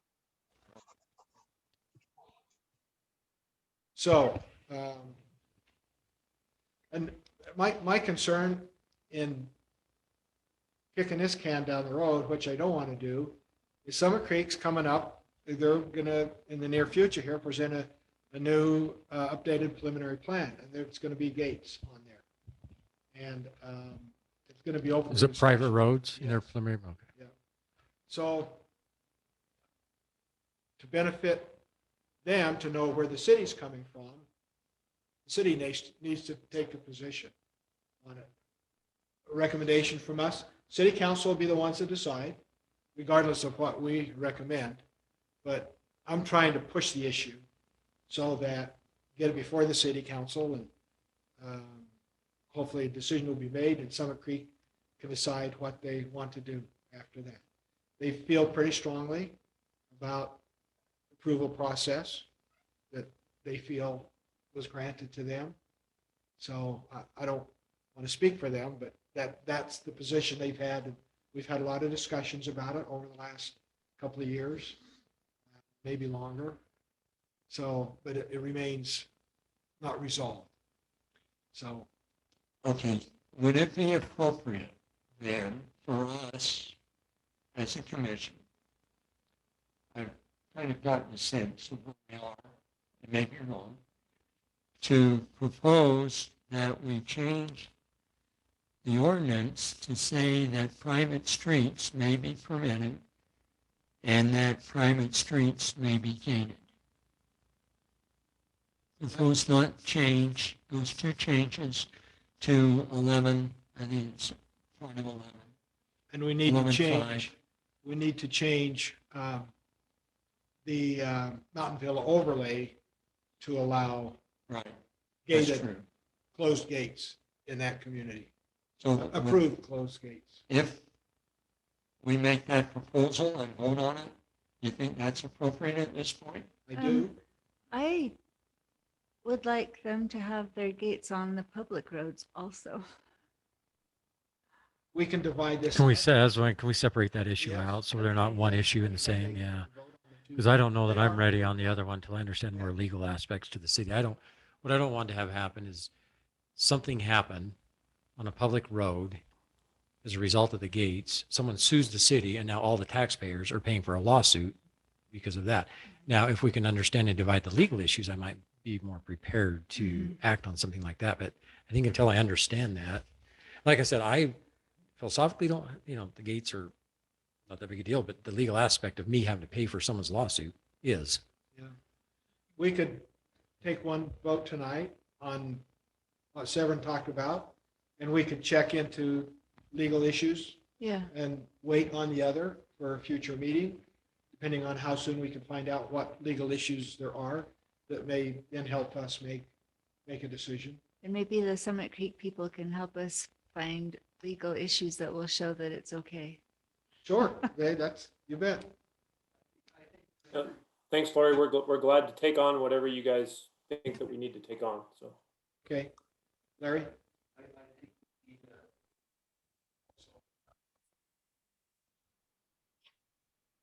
Yeah, sorry, we can't hear him. Can't hear Larry. I may have your microphone. No, can you hear me now?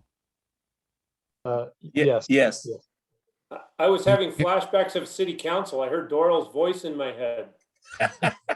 So I'll be quiet. I'm surprised he's still awake. Doral. Doral's from Idaho and he's more always in entertaining. my head. This is more entertaining than any of our meetings. I beg to differ, Doral. I'm afraid I wouldn't go that far. Maybe a few of them, but not all of them. I think we need separate proposals. Number one, a proposal on whether or not we allow for private roads, a proposal then whether or not we allow gates on private roads, and then the separate issue is gates on public roads. So to me, it's three separate issues. Okay. Well, I would agree with that because the ordinance is silent.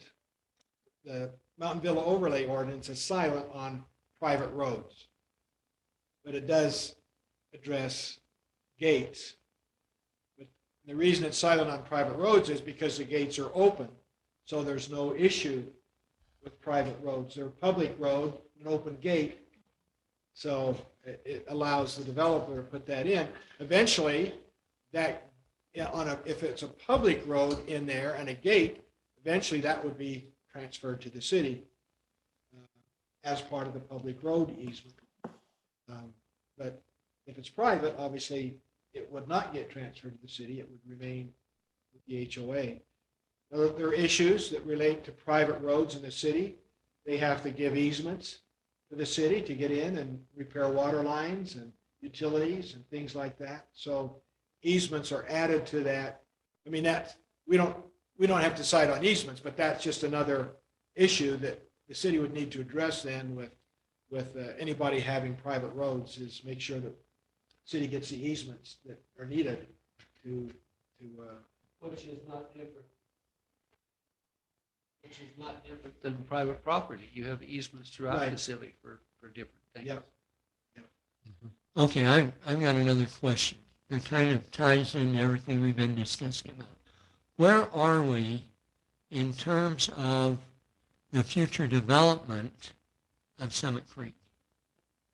I mean, we've got the proposal that we've looked at. We haven't done any final preliminary, even a preliminary plot. Right, it's kind of been a concept, okay? Right. And maybe Steve or Ben or Bucky Yeah. can let us know what kind of timetable are you looking at to present that as a preliminary plat? You have that? Yeah, so We're ready.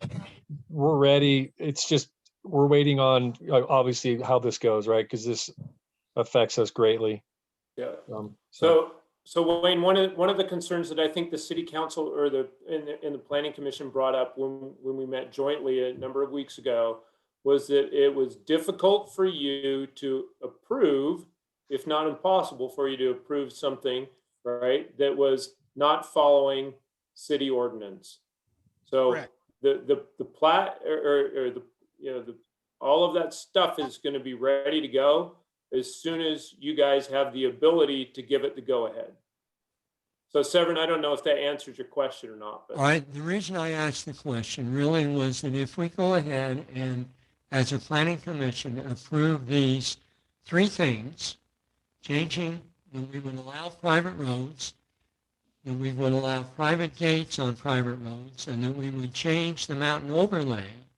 If those things we approve to go to the city council and they approve, that should remove all restrictions for you going ahead with your preliminary plot. Because I don't know that having the gates on Summit Creek is going to impact your preliminary plots. Am I correct? That would be, oops, my screen just blanked out, but I'm hoping you can still hear me. yeah, So that would be correct as it relates to the expansion of the plat. I believe Summit Creek Drive may or may not be part of that plat. Ben, you can. Well, you I can think but- Wayne would know the answer to that better than us. Summit Creek is what it is. So it would not affect a preliminary plat. The gate is there. It's an issue, but I don't see it affecting your preliminary plat. Okay, thank you, Wayne. Well, and I right, would just. Go ahead. Oh, sorry. Go ahead. The only concern I have about that is that on this concept plan are those three Stonebridge street speed bumps.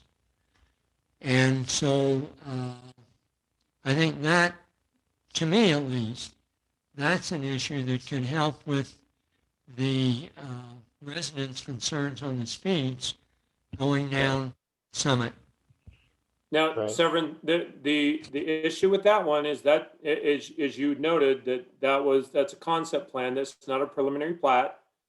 And as you noted previously, that is not our road. But you're right, Severin. That would definitely help the speed. Yep. And I'd also like to just add that Wayne has been leaning on us pretty hard for the last 1.5 to 2 years. And that's why we're trying to amend this plat to find some middle ground. And I think what you'll find in the new concept that we're coming forward with, that we're reducing the number of gates from, I think the original preliminary plat had 13, and what's it coming down to, Ben? Do you remember off the top of your head? Yeah, I think it's 8. I think it comes down to 8. Yeah. Yeah. So we're trying to collaborate with the city, and it's really been at the urgings of Wayne, trying to help, bridge this gap here. So we appreciate that, Wayne. I only see 7 on what I have. You might I know be- there's And going one to already exists. I know there's going to be an issue with, you've got a couple of crash gates on that. And I know the city fire department has some concerns with those. I don't know that much about that so I can't address those, but I just share that with you as something that will need to get added, resolved. Sure. Yep. So. That's great feedback, Wayne, because during the process, while we're going through this, we can work with the fire department. So. Yeah. Okay.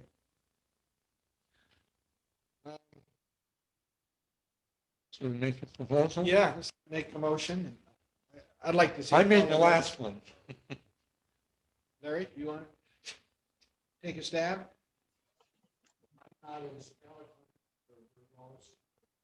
Hey, can you lean into his mic, please? Your mic, Larry. Still not on. I would make a motion. You hear him? What's important is Jody can hear him.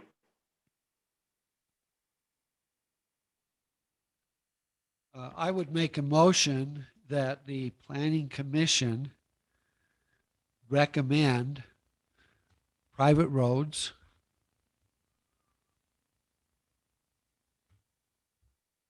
for the, I guess, concept plan and preliminary plan in the Summit Creek area.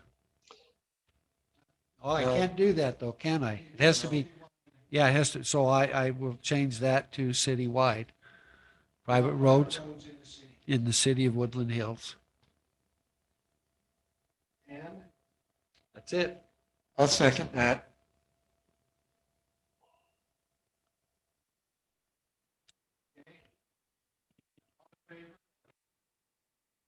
Is there any discussion?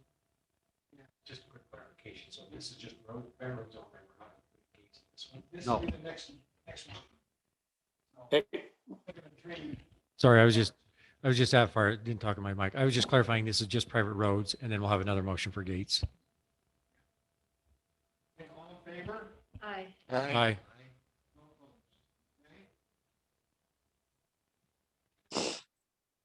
Spread the wealth. You want to take a second? He's on a roll.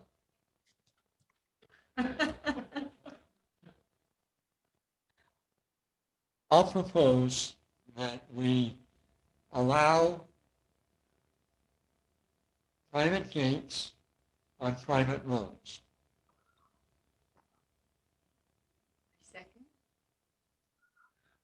Were you done? Private gates on private. As part of discussion, I don't know, do we need to say private gates or we just say gates? That's probably sufficient. Say gates or I private. think you should say private because, I don't think you'd ever put public on it. yeah. Public wouldn't put then gates. I the don't know. You need to person clarify. who Owns it would. And I'm assuming those gates are going to be activated only by the owners, not like the ones that are, Siren. Yeah. yeah, Yeah. but not like the ones that were operational on Summit Road. Yeah. So to my mind, that makes it a private gate. Hey, Severin, just Yeah. to take a look at what Lori pulled up earlier, it doesn't talk about private gates. It just talks about gates in the ordinance that she pulled up earlier for the county. So I don't know whether you want to correspond with that or not. Oh, I think that's why. Okay, I'm good with private roads, or private gates on private roads. Okay. Lori, second. Second. All in favor of that? Aye. No opposed? Okay. Now, change in the ordinance.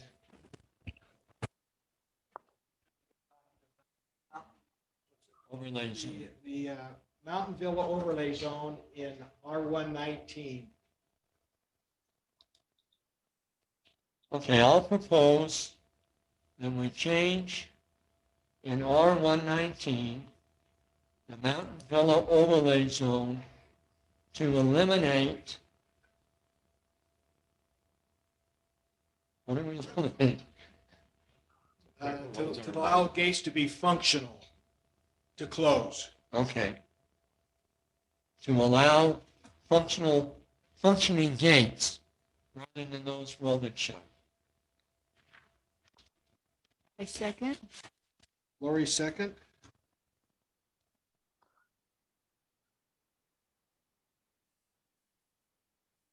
Okay, all in favor? Aye. I didn't see your lips move. Aye. Okay, Yeah. Bedtime is like 2 hours. all in favor, okay, no negative votes. All right. Well, that'll be our recommendation in the city council on those three issues. Do we want to make a proposal on the other gates? Do we want to hold on that until we check? I think we ought to hold on it to Yeah. get some more information on liability issues that connected with, it so that we can have an understanding of that. And, I would really like to see them find out if we have the technology that when the firemen get a call, the gates open. I would think we should be able to do that. Or if the ambulance is called, the gates open. Somebody needs That's Yeah. Yeah, Lori, I will, I'll take some time and look into that. Okay. That's I a would really be good point. I would be willing to drive anyone from Summit Creek through those gates with our fire equipment, because in all the years they've been there, I've never seen them open with a siren. But I might be doing something wrong, but it's something I'd like to investigate. Well, I appreciate that, Doro, because I saw the bills that we paid to make them comply with that, and we definitely want to make sure we got what we paid for. I haven't tested for 18 months. So I've done it once with my phone. Just. Hey, Wayne? Yes. Go ahead. Can I make a statement real quick? As far as the sirens on the gates, when you pull up to them, they're gonna auto open anyway. What the Yelp does is it puts it in emergency mode, so it opens the gates and it keeps the gates open. Yeah. So it doesn't close behind you and the next vehicle coming in has to do the same thing. So the siren doesn't activate the gate, it keeps the gate open. Yeah. How long does it keep it open for, Craig? Until it's overridden. Yeah. What overrides it? You have to manually reset the gate. Yep. So Yeah. Craig, I have to drive up to the gate and that's what makes it open, not the noise. Correct. That And the makes sense. Yelp siren activates the emergency portion of the gate and Perfect. it open. That makes Just like sense. shutting the Okay. power off. Well, and there could be multiple vehicles coming through for a fire. And So that's, that would be good to keep it open instead of closing it open, closing it open. Right. Yeah. and that's what it's intended for. Yeah. Do you know of any time, Steve or y'all, where the gate has not worked? When we very first put the gates in, there were a couple times with the sensors that we had some glitches, and we got that worked out. But for the after the first few months of having them installed, they worked from there on out. Okay, thank you. So just question, do you know, do they make gates that open on a siren rather than motion? I think they do. If it Yeah. did automatically open, it would open them, the siren would. But being that those gates open for every vehicle, so So, the other ones where the residents will be the only ones that have to use a code. Covered Bridge is a prime example. You go up to Covered Bridge and you sit there with your Yelp siren on it, and it opens that gate. And it's a coded gate. and that's what I'm wondering, is there a way to, and maybe, I don't know, it's in the motion, but is there a way to, Steve and Ben and you guys, to look at private gates that would open with a Yelp versus just pulling up to it? Because pulling up to it's not going to work on a private gate, right? Correct. Because you're going to have a code. That's what I'm saying, that the emergency function is designed to open the gate with Yelp. Yeah. These gates on Summit Creek Drive open up on motion. So our Yelp's not opening the gate, but it's keeping it open. So those gates that are on the private roads, or at least one and shortly another one, those need to be some way reprogrammed so that they will open on a Yelp, The private roads do, right? not the private. No, the private do, the public don't. Yeah, we've never tested the one on the cul-de-sac there. The public ones don't open on Yelp, but the private do. No. But Good can we clar- get the public ones to open on Yelp? So the ones on Clarify. some, The private gate on the private road, does it open on a Yelp siren? Yeah. yep, that's the Yeah. siren. Okay, Yeah. It's the Open public and ones that stays don't. He says open. those ones, when you, like Summit Creek Drive, you have to pull up to those. They have to open, and your Yelp will keep them open. But I'm wondering if there's a way on those public ones you can just modify them to get them to open on a, It's the same amount of time. It actually takes more time for the Yelp than to it does for just activate open. the emergency system. It's not when you're driving up. You have to sit there with your siren on. So, You have a Ted, siren.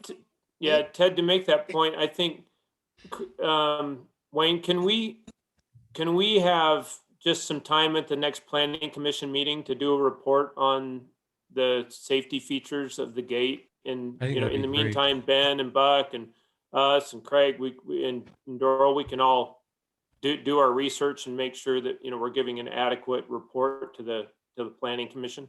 sure. You've got a week. I guess they'll get busy, won't they?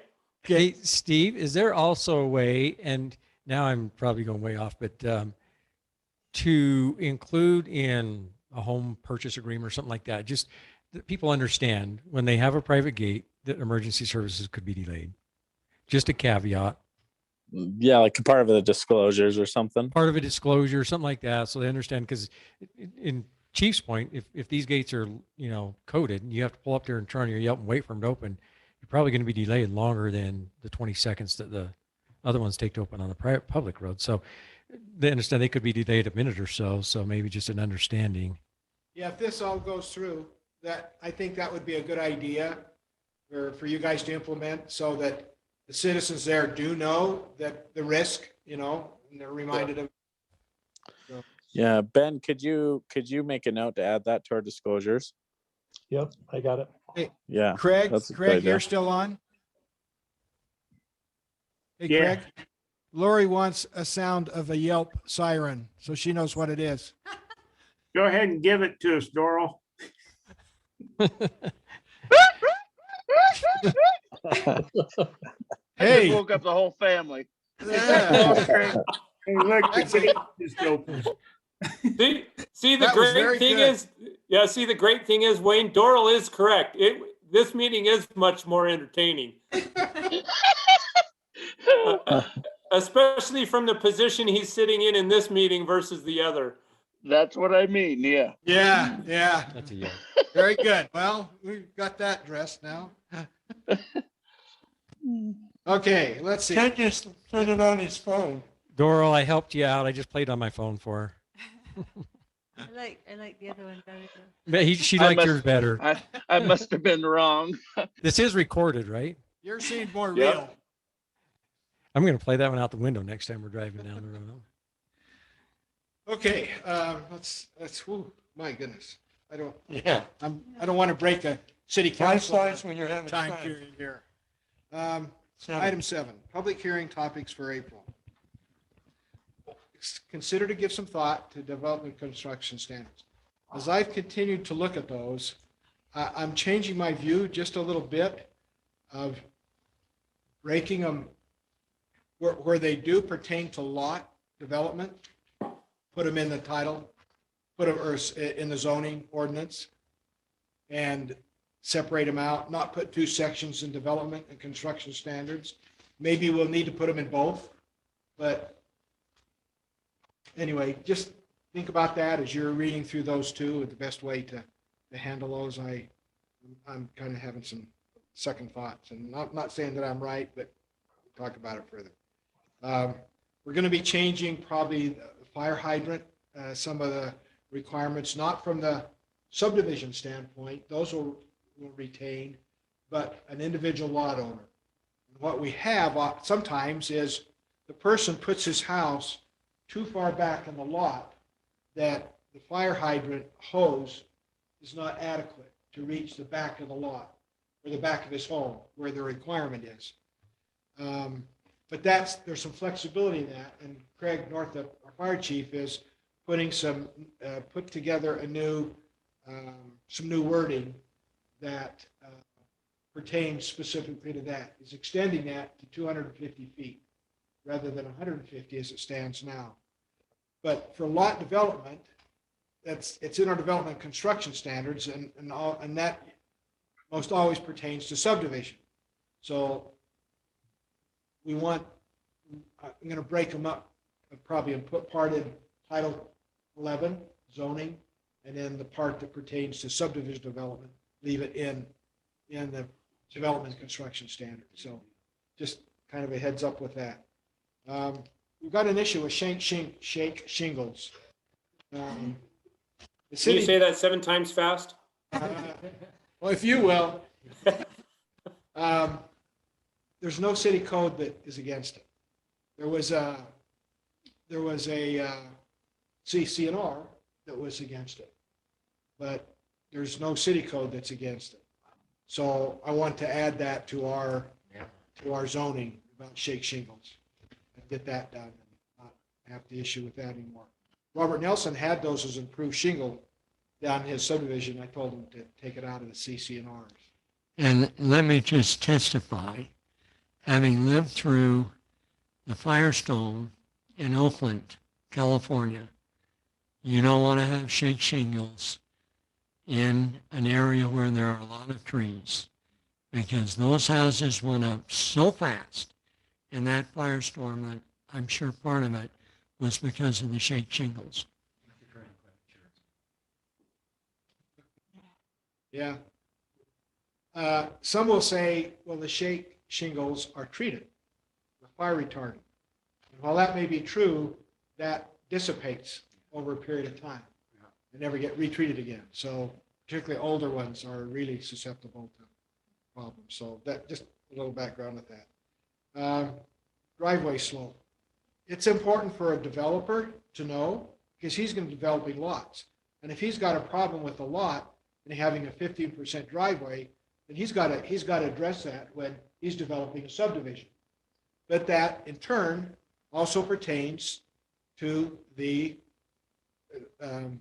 lot owner. When he starts building a home, he's required to have this 17% grade. So it kind of carries on to that person as well. Now, if the developer's done what he's supposed to do, then he's developed the lot in such a way that it can have a 50% slope on the driveway.